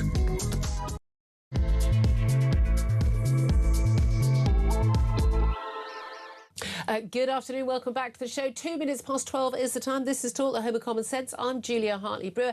Joining me in the studio to watch Prime Minister's questions. We just get to sit around, just enjoying the sheer joy of the fact that we're not going to have to face Keir Starmer for very much longer. But Benedict Spence still with me, and Talk presenter Peter Carpel joins us as well. It's a different pair of shorts this week, marginally more acceptable than last week's, but we've still got questions. But not much. Not much. My shriek of horror as you walked in. Yes. I look like I'm the doyen of fashion in this place. I mean, give me a break More here. than me. But there we are. Well, that's not saying anything, is it? But anyway, I'd like to say Benedict smartened up this week for me. Yeah, looking much better than as Mr. Wormwood from Matilda looked last week. I'm not going to do an impression. I wouldn't surely like to. Keir Starmer's about. I think this is going to be. He's got 3 more weeks. He's only probably got 1 or 2 more PMQs. This is the second last one. Second last one. It can't come too soon, mate. As I've been saying this morning, especially after that defence budget announcement and the defence black hole, you just don't hate him enough. It's not possible to hate this man enough. I mean, I try and do my best for you. But he's not just vaguely incompetent and a bit of an also-ran. He's literally putting the country in peril. We're going to go to this first exchanges with Kemi Badenoch. And if there are any other choice questions, we've got someone listening and we can bring that to you. But first, guess, what do you think she's going to go on? It's got to be defence. It's got to be Burnham. That's it. She often shocks us and doesn't. But I tell you what, though, she's going to come in all guns blazing. Absolutely. Not that we've... God, he can't fire back. We've barely got any guns to blaze back with. I mean, that is the reality, isn't it? But we're going to go there very soon. We're also going to be discussing later on migration stories. And also the small matter of an England match tonight, 5 o'clock, against the Democratic Republic of Congo. How do you rate our chances, Peter? Well, as you know, I'm a big football expert, but I think this doctor... I think with the NHS in peril, I'm just glad Dr. Congo's playing. See what you did there. Benedict, who loves his footy. Yes. Come on, then DRC aren't quite the pushover. Englishmen do their best work often in Africa, and I don't see why that should change now, frankly. I'm surprised you're not wearing a piss helmet while you say that. I shouldn't I? But then you'd be upset, because you'd say you're not taking the show seriously because you're wearing another comedy outfit like last week. Are you confident we're going to get to it? We'll be facing Mexico. I can't say that I'm confident, because I do, then we'll lose, because everybody would have said Germany would beat Paraguay, and if they were going to beat them, they'd certainly beat them on penalties. Neither of which happened. So. This is the thing. Yeah. Will you be watching, Peter, even though you're not a big footy fan? I mean, it'll be on in the background when I'm preparing for my show, and I'm sure I can celebrate if England win. Not that I'm English. I sadly will be sure, because I'm going to be at a big bash in West. Oh, I think Kemi Badenoch's coming up, but I did check. They will have big screens. Just had to check that in advance. Let's go straight to the House of Commons now. Kemi Badenoch about to start speaking. Leader of the Opposition, Kemi Badenoch. Thank you, Mr. Speaker. And can I associate myself and this side of the House with the Prime Minister's comments about Venezuela and also about the Lib Dems? Mr. Speaker. But seriously, Mr. Speaker, the Chief of Defence Staff made it known that the armed forces needed a minimum of £28 billion more to defend the country. Can the Prime Minister tell us why he thinks half that amount is enough? Prime Minister. Mr. Speaker, I'm very proud that this Labour government has delivered 2 major funding increases in just 2 years in government.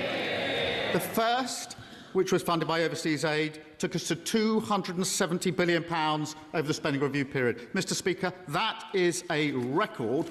The Defence Investment Plan gives us capability we need for the future. That sets a new record, Mr. Speaker, of £300 billion over the next 4 years. That will be invested in drones and autonomous weapons, the largest ever investment, strengthening the UK's nuclear capability, upgrading our naval bases in the most significant way for 45 years, and confirming our commitment to the next generation of fighter jets. That is what is needed to keep our country safe.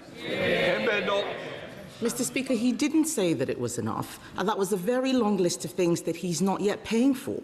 It is not right and it is not fair, certainly not to our troops who put their lives on the line for all of us every single day. 3 weeks ago, Mr. Speaker, 3 weeks ago, the Defence Secretary resigned, saying, I am being forced to make decisions that would increase the risk to personnel on operations and could make the country less safe. Since that letter, the Prime Minister has only increased spending by 0.01%. We can count, the generals can count, the Kremlin can count. His plan doesn't add up.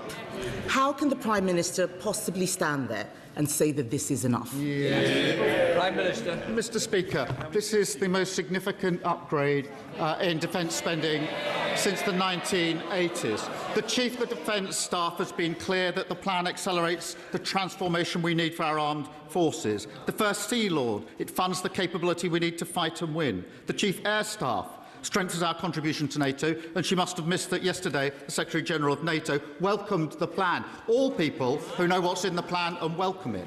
Contrast that, Mr. Speaker, with their record in government, because they hollowed out the armed forces. Their record is cutting defence spending. My record is raising it to £300 billion and rising.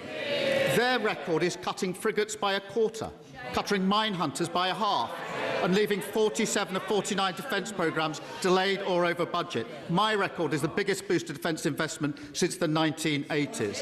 Their record is missing army recruitment targets every year for 14 years. We've given our armed force the biggest pay rise for 20 years and increased defence funding by £15 billion a year. That's a record I'm proud to stand on. Mr. Speaker, the Chief of Defence Staff is an honourable man, and what he and the NATO Secretary-General have done is welcome the fact that a plan has been published. Just that it's been published. They've been waiting for over a year. Strategic Defence Review was last year. He is an honourable man, Mr. Speaker, who is having to make do with very little. The threat level has dramatically changed in the 2 years that the Prime Minister has been in office. Poland, since the Prime Minister took office, Poland has increased their funding to 4.8%. Germany has increased theirs to 3.7%. This year, Russia will spend 10% of GDP on defence. Meanwhile, Britain is spending it all on welfare. Even the limited plan that he has announced has completely unravelled because he hasn't found the money to pay for it. It is £5 billion short. We all know that he is leaving this mess to his successor. So can he confirm that the member for Makerfield has agreed to fund the shortfall? Prime Minister. Mr. Speaker, what they did was to cut defence spending. When they came into power, defence spending was 2.5%. What did they do? They cut it to 2.3%, a cut. But on welfare, what did they do? They put it up by £88 billion. So we'll take no lectures from them about either welfare or defence. This is £15 billion of new investment for defence, delivered outside of a budget, outside of a spending review. Mr. Speaker, that's about £1 billion a year over 4 years. Because of the decisions at the last budget, we've got headroom of £22 billion. That is precisely so we can take decisions like this. We delivered it outside a budget, outside a spending review. Just like we did with the special educational needs, outside a budget, outside a spending review. Just like the previous government did, Mr. Speaker, when they announced their 5-year NHS plan in 2018, outside a budget, outside a spending review. And what did they say when they were challenged about it, Mr. Speaker? I'll quote, "We will be able to explain exactly where every penny is coming from, but we will do that in the budget." That was the former Health Secretary, then the Chancellor. When they published their Integrated Defence Review in 2020, what did they do? They set out the funding at the next spending review. So let's drop the faux outrage, focus on what matters, the biggest sustained increase for 40 years, the biggest increase for 45 years, providing what is needed to keep the country safe. Mr. Speaker, he says that he's delivering this outside the budget. That's right, it should have been in the last budget. The Strategic Defence Review was published last year. It should have been in the last budget, not the next budget. The intelligence assessment that he himself has said we have says there could be an attack on NATO by 2030. But this plan doesn't deliver until after that. £5 billion is missing from his plan. It also relies on £11 billion of unidentified savings. The plan has unravelled. It is a total dereliction of duty, and I'm not the only one who thinks so. The Times newspaper said today the Prime Minister's legacy... well, why don't we wait and see what they said? That the Prime Minister's legacy is betrayal, failure and vulnerability, and that's one of the nicer headlines. So I will ask again, because he didn't answer the question, Mr. Speaker, did the member for Makerfield know that he was going to have to find £5 billion for the Prime Minister's plan? Prime Minister. Mr. Speaker, when I became Prime Minister 2 years ago, this country spent £54 billion a year on defence. Because of the decisions we've taken, that will rise to £80 billion a year by 2029. That is a real terms increase of 27%, transforming our armed forces. And we're not going to take any lectures from the party opposite. They cut defence spending. They hollowed out the armed forces. That's what their Defence Secretary admitted that's what they did. They don't like it. They won't defend their record, Mr. Speaker, because they can't. They won't apologise for it, because they have to admit what we all know, it's a total failure.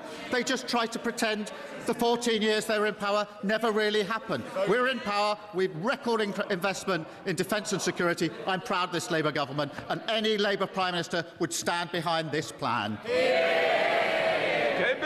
It doesn't sound like he's told the member for Makerfield to find £5 billion.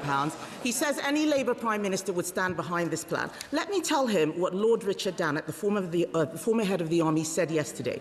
He said the Prime Minister had chosen the cheap option and called the plan woefully inadequate.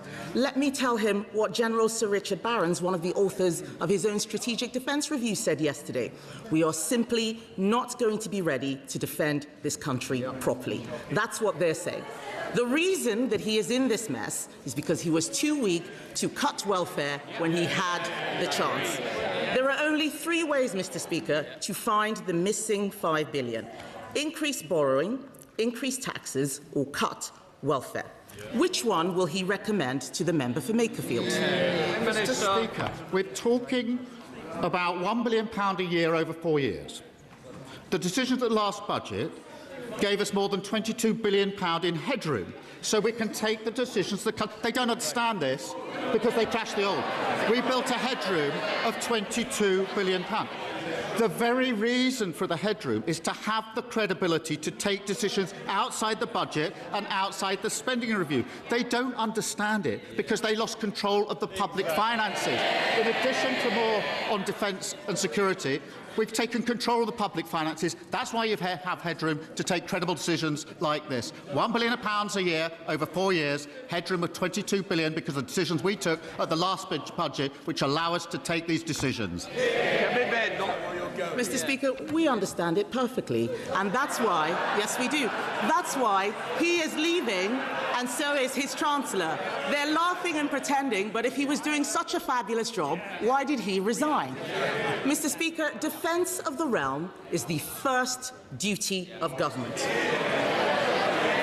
Yes, it is the first duty of government. I don't need to read again what General Sir Richard Barrons or Lord Richard Dannett said. Maybe they didn't hear it the first time. They can re-watch the clips. But defence of the realm, Mr. Speaker, is the first duty of government.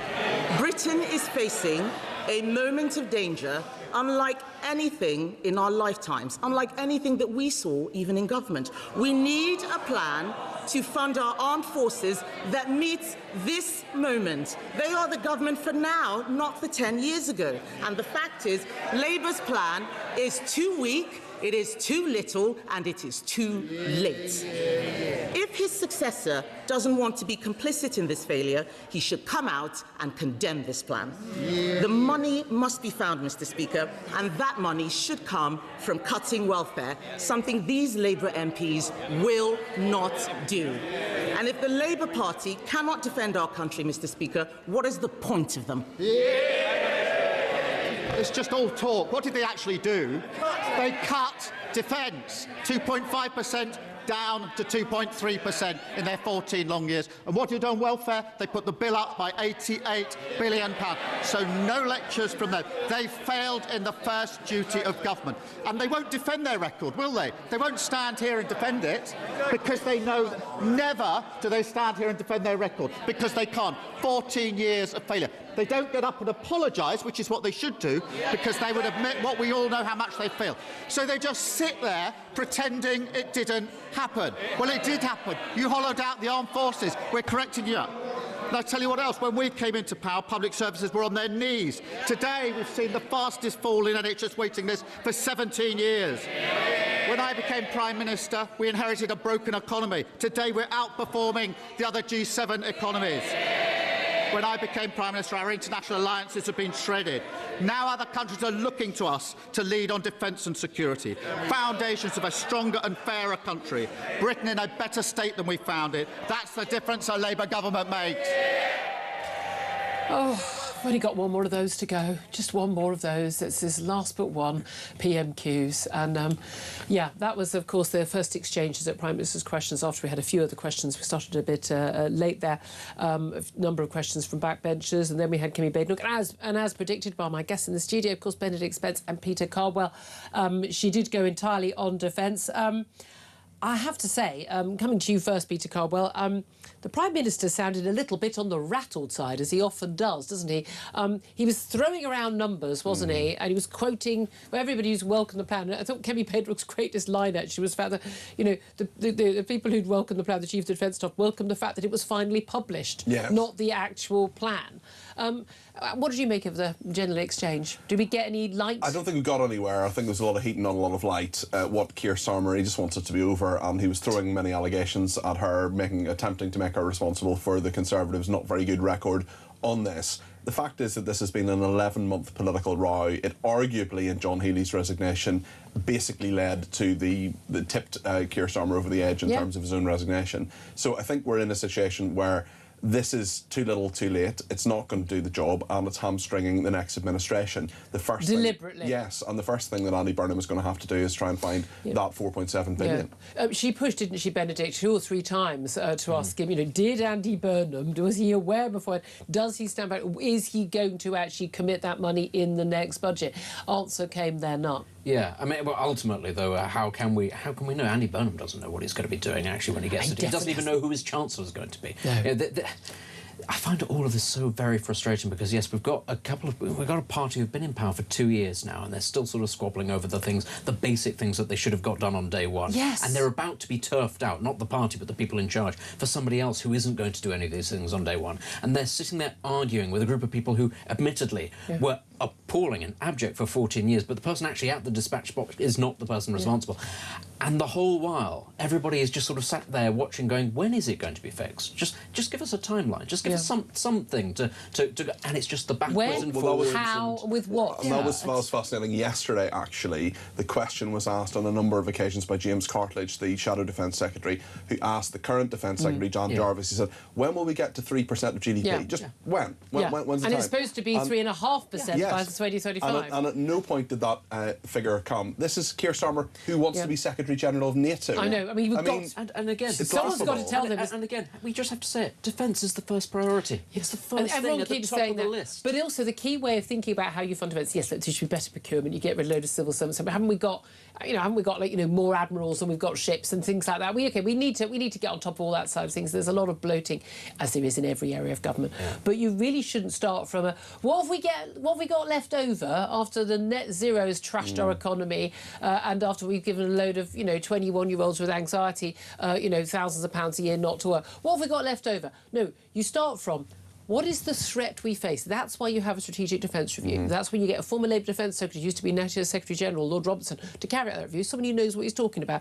They identify the risk. The Prime Minister himself has said, you know, at the Munich conference, 2 fellow NATO leaders just a few weeks ago, that we could be facing a genuine, real-time, not just the pretend war we're in at the moment, but a real threat by 2030. Once you identify the threat, then you need to identify what do we need to counter that threat to stop it becoming onto our doorstep and to deter it. and then you provide the funding to do that. You can't start from what have we got left in the kitty for defence. They're doing it the wrong way around because these are not serious people. You're talking about, you know, Andy Burnham not planning. Keir Starmer definitely didn't plan. He had no plan for 100 days. I plan more for a barbecue on a Sunday afternoon with some mates over than these people plan to be in government. Well, this is what you say, they're not serious people, and we're watching this in the Palace of Westminster. There's, you know, this seat of an empire once upon a time. It's like watching Anglo-Saxons in the ruins of Roman Britain arguing about how much they can spare from the church budget to give to the Danes whilst the Danes are marching down the road. That's their approach to defence. It is truly, you know, the stature of the people currently running the country compared to what we had even 20 years ago. Is this part of the problem? Because we have spoken to so many senior figures. I'm very grateful when they, you know, whenever they come on the show, you know, former, you know, chiefs of staff, former heads of the army, you know, serious figures, and whenever they come on the show, Peter, I'm sure you have as well on your show, is that, you know, they talk in such specifics because you have to talk in specifics, otherwise people die, right? You can't just shilly-shally and like, oh, we may or may not have the tanks. No, do you have the tanks or don't you? Do they work? I mean, it's that simple. Do you have bullets for your guns? So they're doers, not talkers, these people. And to a man, we are facing this massive threat. It has massively grown in the last few years. It has particularly grown in the last 2 years, which is why, yes, it is on Labour's watch that, yeah, you know, the music stopped and you're holding the parcel, and that's the job when you're Prime Minister. And they're all saying we need more. Anyone you can add up, i.e. not anyone who works at the Treasury, because they've done this DEI course and they didn't have to do a numeracy test, can tell you that the money isn't enough.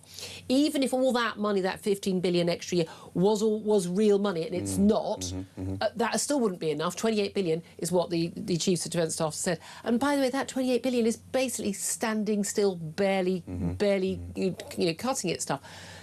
And yet they're standing around having these ridiculous conversations, and when you cut it more point, all parties cut the defence budget because it was an easy cut because, as one of my previous guests, Tim Collins, said, you know, there aren't any votes in defence. Yeah, well, they've done two. That illustrates the point beautifully, because there are two things here.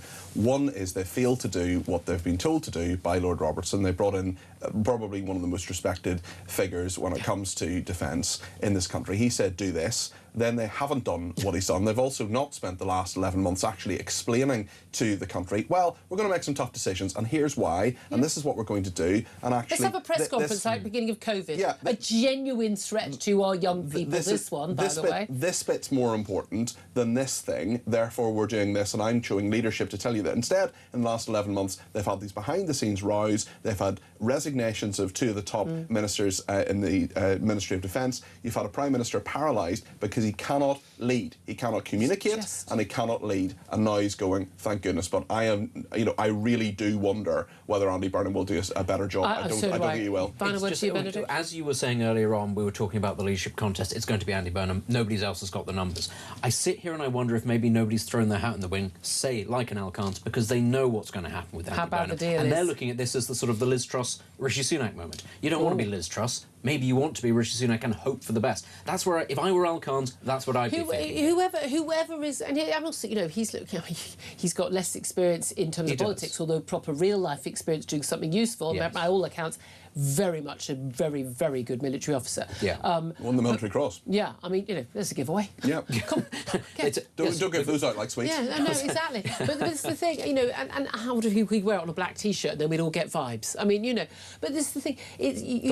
This is a time for serious people. And I know I bang on about this thing. So, you know, whoever the party leaders are, we need people who get it. You've got to get it. This is no longer a time when a load of badly dressed women with pink hair who are the size of houses sitting on the Labour backbenches. I mean, look at for the love of God, look at the state of these people sitting around going, oh, we can't take money away from disabled people. They're not disabled. They're perfectly sodding able-bodied. They don't need a free car. They need to be at work. Stop your nonsense. We are not in a situation anymore in this country, in this world, where people like that should be taken seriously and should be making these arguments. We are looking at a major threat to our country. If you don't get that threat and you're not taking it seriously, you shouldn't be in politics. And the thing that most makes me angry about Keir Starmer, and my God, that's a long list.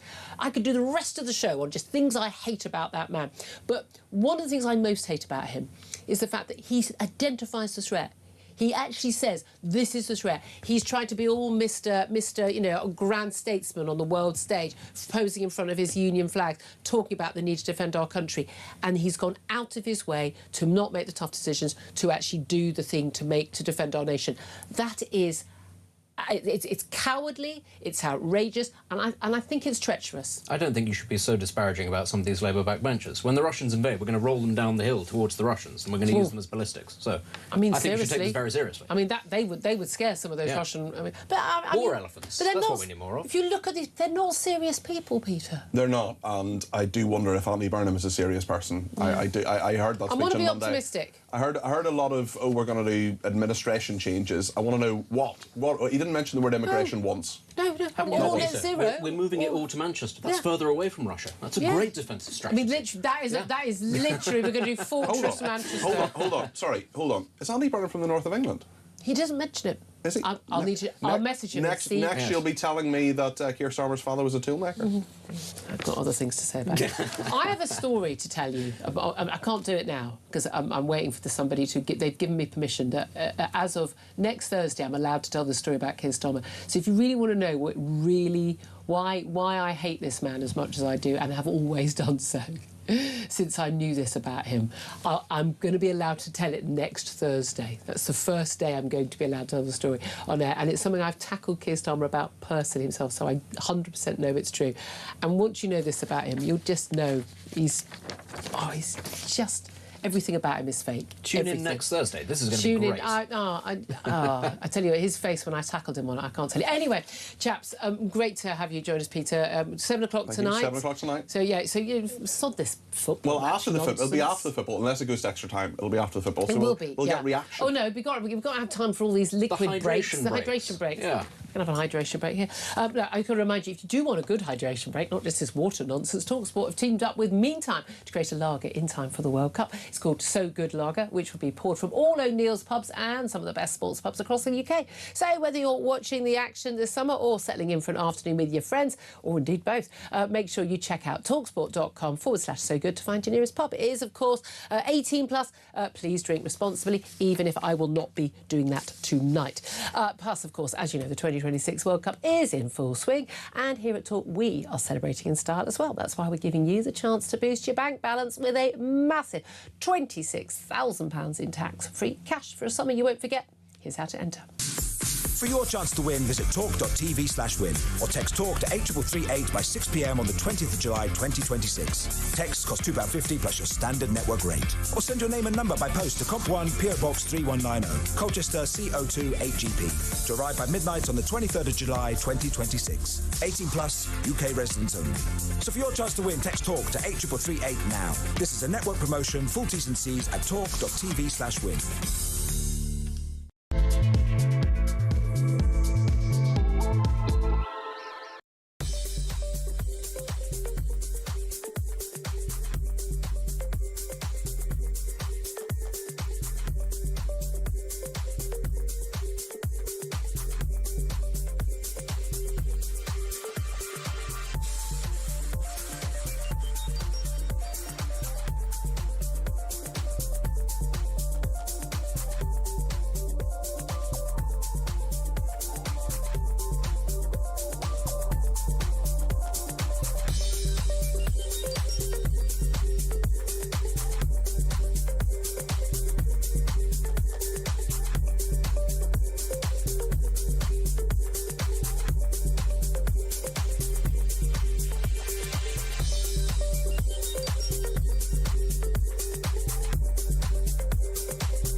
Starmer's old news. On to the next.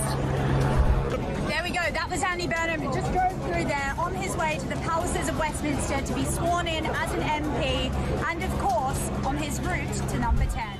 I swear by Almighty God that I will be faithful and bear true allegiance to His Majesty King Charles, his heirs and successors, according to law.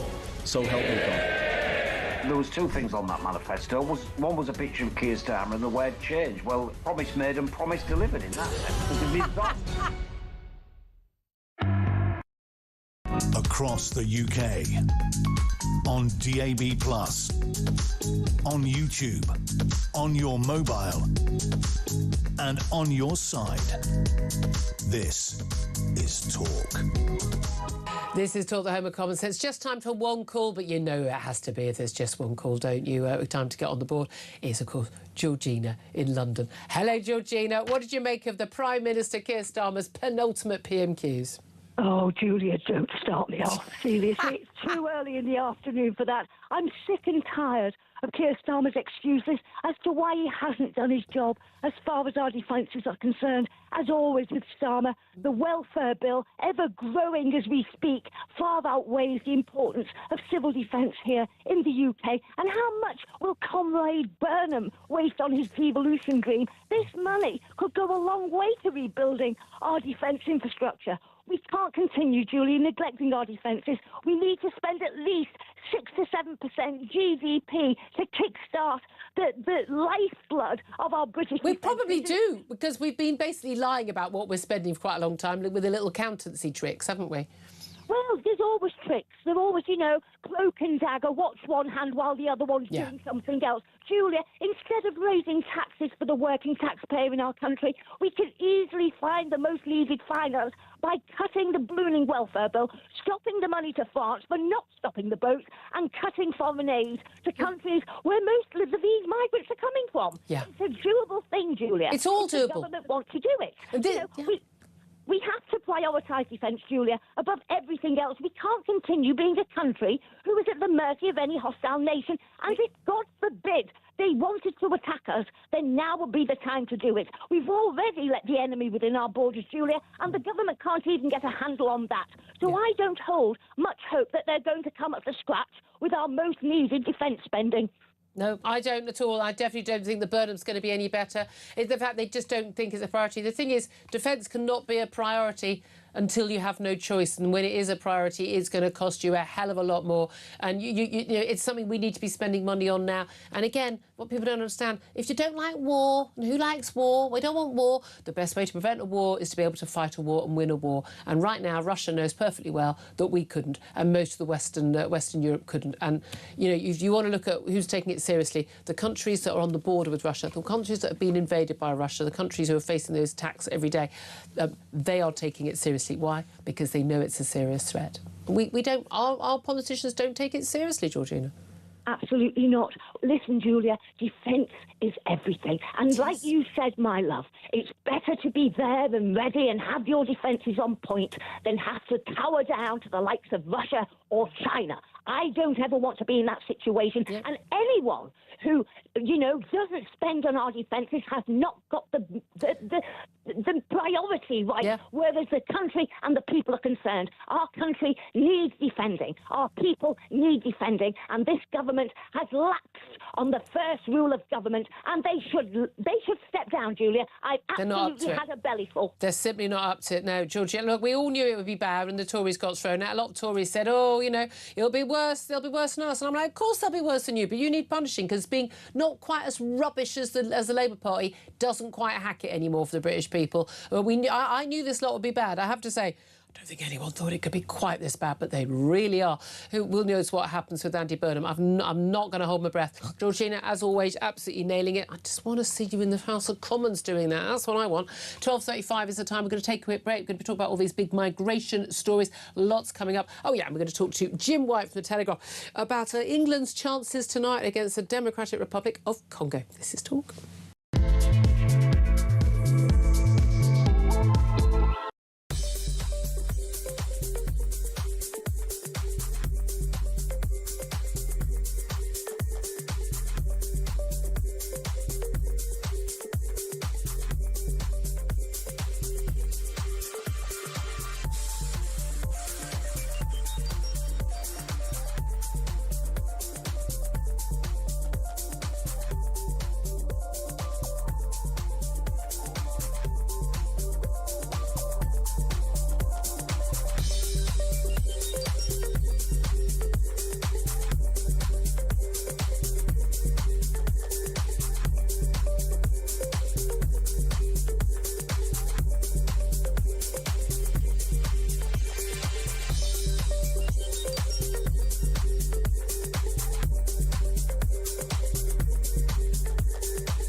across the UK. On DAB+, on YouTube, on your mobile, and on your side. This is Talk. Very good afternoon to you. 12:37 is the time. Let's talk about this whole spate of migrant stories which are in the news at the moment. David Wood is a former Director General of the Immigration Enforcement Service. He's now currently the Chief Executive of Global Secure Accreditation. A very good afternoon to you, David. Good afternoon, Julia. Thanks very much for joining us. Lots to get through, but let's talk first of all about this pressure on the Home Secretary Shabana Mahmood to close this loophole. Basically, it's a loophole in the Immigration Act of 1971, which is basically being used to prevent the deportation of a Pakistani-born grooming gang ringleader, even though his British citizenship has been revoked. He's called Shabir Ahmed. He's 73 years old now. He's due to be released from prison tomorrow. He was sentenced to 22 years in 2012. It's definitely not 22 years on because no one serves their full sentence. He's protected from deportation, despite the fact he's been convicted of 30 child rape offences. This will be a fraction of the rapes he committed on children as part of the Rochdale grooming gang and being a ringleader of this. He's basically renounced his Pakistani citizenship. We've taken British citizenship away from him. But because he's lived in the UK long enough to qualify for an exemption under that Immigration Act, we can't get rid of him. What on earth can be done to make sure that we can put him on a plane and send him home? I mean, the government of right is Commonwealth citizens. If he was here before, I think it's 1973, that there's no ability to remove them. I mean, that particular act has been amended dozens and dozens and dozens of times. So an amendment just to say if you commit a serious criminal offence and you're in that category, you can be removed from the UK. I mean, that's what the law needs to be changed to. Whether that can be done retrospectively would be a matter for lawyers. But that simple change to law, it would be entirely controversial to remove that away completely, that people should have a right to remain here if they've been here that time, but putting a clause in there that says if they commit a serious offence, they can then be deported from the UK, I think everyone would support. Well, I mean, this is the thing. I was saying, I'd call everyone into the Houses of Parliament, Lords and the Commons today, and to say, right, we're going to change the law right now so that this guy can go, or make a simple message to the Pakistanis, you're having your guy back, he's not our problem anymore. Didn't it used to be the case, I mean, maybe I'm just living under illusions, that maybe it just wasn't publicised, that when someone, a foreign national, OK, he was half British, well, he's not half British, he's Pakistani, for some bizarre reason we thought we should give him right to stay here, but that this man... people who commit crimes like this, are they not supposed to be deported, literally straight from the prison gate? Wasn't that what we used to do? Yes, there still is. I mean, it's automatic deportation. Anyone gets over a year's imprisonment or a series of offences that add up to that. That's what applies to everyone from any country. The trouble is, for Commonwealth citizens, if they've lived here since before 1973, the law says they are protected citizens and can't be removed. Yeah. So... You'd think they'd have put a little amendment in there, unless they have committed a crime worthy of, a 22-year prison sentence, like gang raping British girls. Yes, that's what it needs. So I don't think you need to put 22 years. Anyone over a year. There's probably many people in the same category as this particular criminal. He's a headline figure because he's so heinous, but do you think there'll actually be quite a lot of these? Yes, there will be a lot of them over the years, perhaps not as heinous as himself, but certainly offenders who have committed quite serious crimes in the UK and cannot be removed because of that clause. I think a lot of us were stunned in the local elections to discover that, people who are from certain Commonwealth countries, including Pakistan, have the right to vote in our general elections, although British people living in Pakistan don't have the right to vote in Pakistani elections. We are going to have to move on from those days, are we not? Well, I suspect we should, yes. Yeah, indeed. Well, let's also talk about what happens to other people who are using the various laws that we've got to stay here. Illegal migrants are going to be barred under new government plans from using the human rights laws, the European Convention on Human Rights, to fight deportation on family grounds unless they're actually living with their child or their spouse. They want to rewrite the Article 8 rights to a family life. to basically prevent migrants, they say, gaming the system. I mean, we've basically got illegal migrants who start relationships, have children in Britain, have nothing to do with their kids, but we've seen again and again cases where there was a man, again, convicted of paedophile crimes, not against his own children, but was allowed to stay in this country because he had 2 children here. Thing is, I don't care whether they're living with their husband or wife or their children. If necessary, their spouse and their children can go and join them in another country. Just because you're living with your wife or your kids in this country, if you commit a crime that merits deportation, that should be irrelevant anyway, shouldn't it? Well, in many cases, people are deported even though they're living with their wife and children, but then they do appeal under this Article 8 and often succeed in the courts. And I think the law is just introduced. There's a couple. It's not as strong as it first seemed because I think it also says that parents who aren't living with their child but have paternal care still in one way or form fall under this. And they also give discretion to the judges in exceptional cases. Yeah, that never works out well.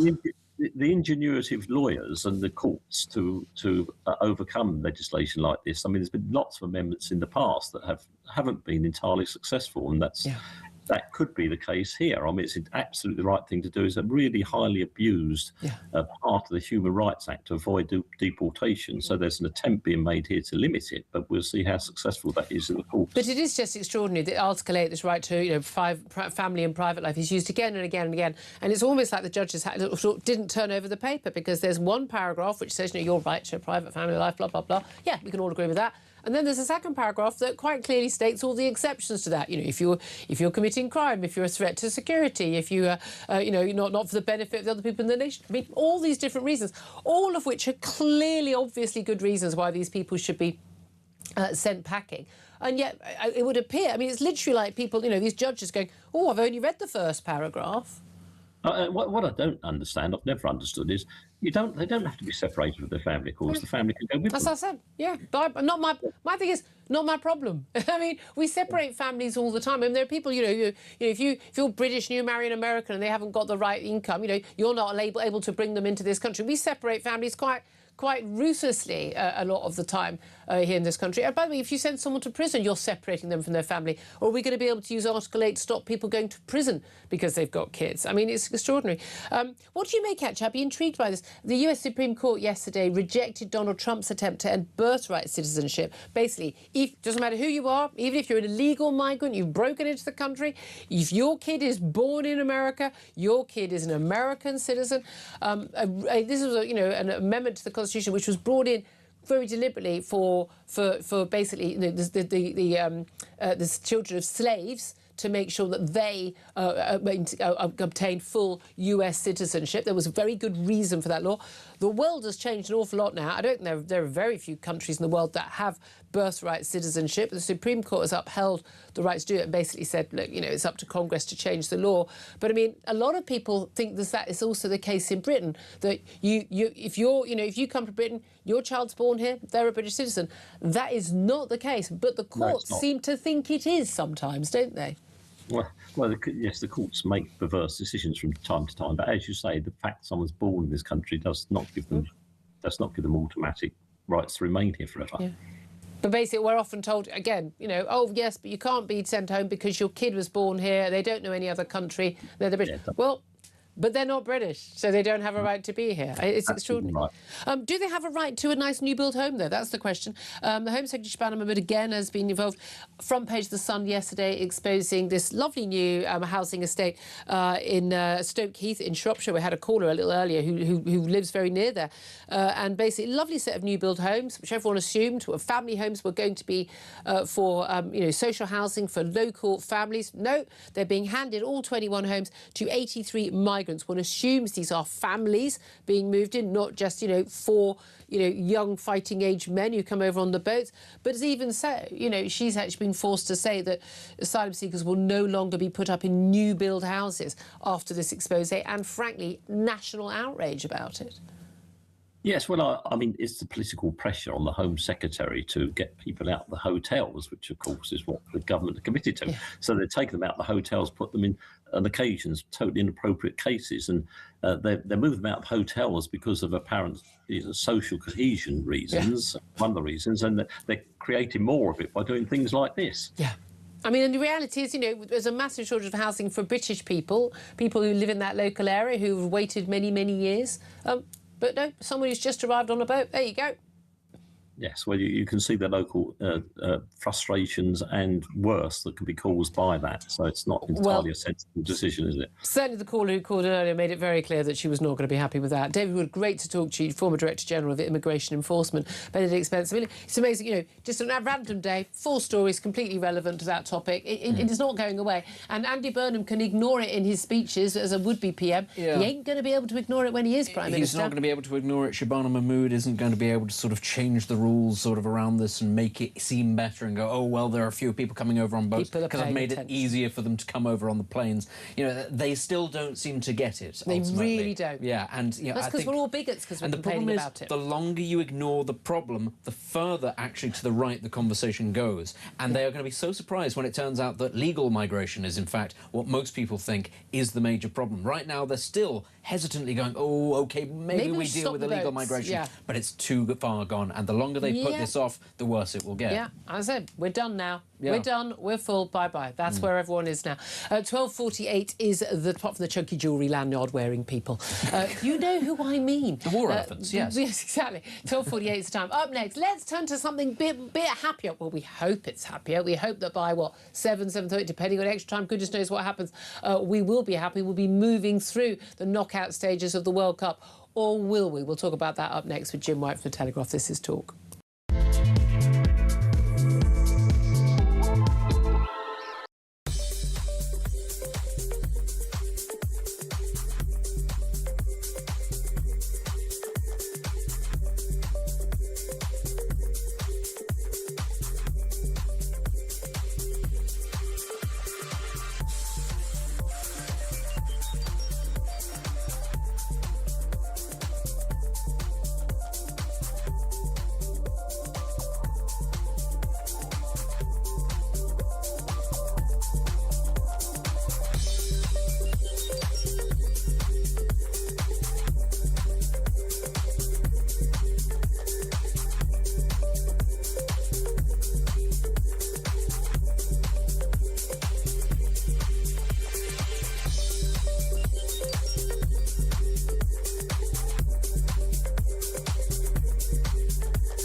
Starmer's old news. On to the next. There we go. That was Andy Burnham. Just drove through there on his way to the palaces of Westminster to be sworn in as an MP and, of course, on his route to number 10. I swear by Almighty God that I will be faithful and bear true allegiance to His Majesty King Charles, his heirs and successors, according to law. So help me God. There was 2 things on that manifesto. One was a picture of Keir Starmer and the word change. Well, promise made and promise delivered in that sense. Across the UK, on DAB+, on YouTube, on your mobile, and on your side. This is Talk. Very, very, very good afternoon. Welcome back to the show. 12:51 is the time. Well, we're all chirpy now, aren't we? Are we going to be chirpy after England's match against the Democratic Republic of Congo tonight? Kick-off is at 5 p.m. Finally a match that the kids can actually enjoy watching live. But are we still going to be happy at the end of it? Well, let's talk about that with Jim White. He's sports writer at The Telegraph. A very, very good afternoon to you, Jim. Good afternoon, Julia. So, optimism. Have you got any? Any optimism? Look, I've started this whole tournament with kind of like we'll see how it goes. I haven't been taking my flags out. I'm just going to keep it low key because I've just not been that optimistic. I'd like to think we have little moments of glory. Germany's out. Thomas Tuchel completely concentrate on England now, can he not? First of all, how strong is the England team right now? We've got a few injuries, haven't we? We have. There's a problem at right back. Principally, we are a two-man team at the moment. Jude Bellingham and Harry Kane are both playing very well, scoring goals. Not a bad double act, though, Julie. I mean, Maradona won the World Cup for Argentina on his own. So having two of them, that's an improvement. One of the problems we've had for quite some time, but certainly in this World Cup, is we're not great against teams who defend and don't and try and get on the breakaway. And Congo are definitely one of those. They're very well schooled by a French manager. They haven't let in more than one goal for a very, very long time. I think it's about 20 games. What we've got to hope is England score first, and then the doors may open after that, but I think it's going to be one of those tough, frustrating nil until 87th minute sort of a moment. I mean, no one can bear any of those. But here's the thing. I mean, DRC, Democratic Republic of Congo, Dr. Congo, a lot of people having fun saying. You know, you think, oh, come on, you know, they're not a big team. I mean, their first time they went, wasn't it the first and only time they've been to the World Cup to this stage before is when they were Zaire and they lost every single match, you know. So, we're clearly a better team on paper, but it depends which team we bring out. Is it the first half of our first match or the second half? Absolutely, Julia. And also, don't forget, the world of football has changed significantly since Zaire appeared in 1974. A lot of the guys who will be facing tonight play in the English League. Yeah. You know, they're centre forwards at Newcastle. They're right backs at West Ham. They're central defenders at Burnley. These are guys who know their way around football. It's not some sort of naive bunch who barely know how to play. So they're going to be well set up. They're going to be well drilled. It's going to be very, very difficult. They should win it. Let's put it that way. They should win it. You just but jinxed let's hope it's not penalties. I've done it. Sorry, Julia. I've done it. Well, that's it. I mean, again, there's been a lot of they should win it. Let's talk to Germany about that right now. Losing on a penalty shootout, of all things. Absolutely extraordinary. That was Germany losing on a penalty shootout. That's great. Actually, the Germans didn't get out of the group stage in the last couple of World Cups. So our kind of obsession with how good Germany is may be starting to change. Only when they're playing us. The real problem we've got, Julia, is I think we already, all of us know in our hearts who's going to win it. I mean, France just look magnificent. They really do. They really do. But in terms of our route through, so if we do get through tonight, penalties or whatever it ends up being, we're facing Mexico. And then we've gone from a very sociable kick-off time, 5 o'clock, to 1 o'clock in the morning on Monday, so overnight Sunday, Monday. I mean, I'm not entirely sure that's going to be a match I'd want to stay up for in terms of likely outcome. And then realistically, we could face Brazil or France. I mean, come on, realistically, even if we get through this match, I don't want to be doing us down. I want us to do it. I love it, but we're not letting our hopes get ahead of us, are we? No, let's not do that. It's sometimes it's the typical English way to get a bit too overexcited too soon. Yeah. Let's keep it under control. It's a difficult route. Mexico at home is a really Mexico tough City, next isn't round. it? Yeah. But I mean, is there an element where we don't put too much pressure on our team that actually they're probably even paying much attention to what's going on back home? They're focused on what they're doing there. I mean, they don't have time in between hydration breaks anymore, do they? But I mean, seriously, is there an element where when there's not so much pressure of expectation that actually it takes a bit of the pressure off and they can play better? Well, get the handbrake off. Whether that handbrake is the expectation, whether that handbrake is tactical, whatever. If they take the handbrake off, they play so much better. I think you're right. I don't think they're worrying about what we're all thinking back home. Are they worrying, Julia, that I'm wearing my lucky pants or not? I think... I certainly am, that's for sure. But listen, I mean, today's the one time people are actually going to be, like, bunking off work, and I have to say, remarkably empty in the rest of my office building this morning when I came in. I may be casting aspersions. People want to leave work early, and apparently we're going to drink 28 million pints of beer tonight. That's a good effort. What, just you and me? I mean, I've got to say, my husband could manage that on a Friday night, that's for sure. But tonight is going to be the night. I mean, you know, that'll be good. If we get through tonight, what would it be worth it to you? What would you bet? Oh, I think what would you give away? I would absolutely. I'm just on the edge of my seat every time England play. I find it tense, difficult. I get emotionally attached, and I don't think that's going to go away. Even if they get through, I'll be worrying about the next round. Absolutely, aren't we always? Jim White, sports writer at the Telegraph, thank you very much indeed. Benedict Spence, you're a massive footy fan. Where are you going to be watching the match? Are you a pub man, or do you like to watch at home so you can shout at the telly? When it's World Cup football, I'm a pub kind of person. Okay. You know, when it's Liverpool, I'm very studiously focused on it because it actually matters. Whereas when it's England, it's kind of like, who knows? The key thing is I'm going to have a good time. But I do think actually, I don't want to put a dampener on it. When I saw that we might end up, if we get through, playing Mexico in Mexico City, I just thought, that could be it. Because given that this World Cup is the finals in the US, Donald Trump is the president, we all think back to 2016 when he was talking about building the wall and getting Mexico to pay for it. Part of me is the whole way through this World Cup thought, I reckon Mexico are going to get to the final in the US. I reckon they're going to be there. And wouldn't it be fitting if Donald Trump had to hand the World Cup to the Mexican national team? Except knowing his form, of course, what he's done before when he did that, without the World Cup of what's it? The Club World Cup. Club World It's Cup. Stand on the. Is it he on actually the kept? No. You know he actually kept the trophy, and it's in the Oval Office. Honestly. They gave the team a replica of the trophy that he kept. Can I give you one more stat though, just about the World Cup? Top scorer at this tournament is Lionel Messi. Do you know which player has covered the least amount of distance of any player?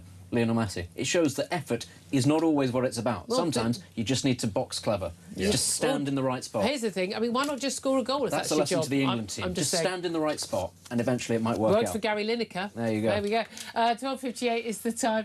My football correspondent, Benedict Spence. You know, isn't it good to find out he knows about something, eh?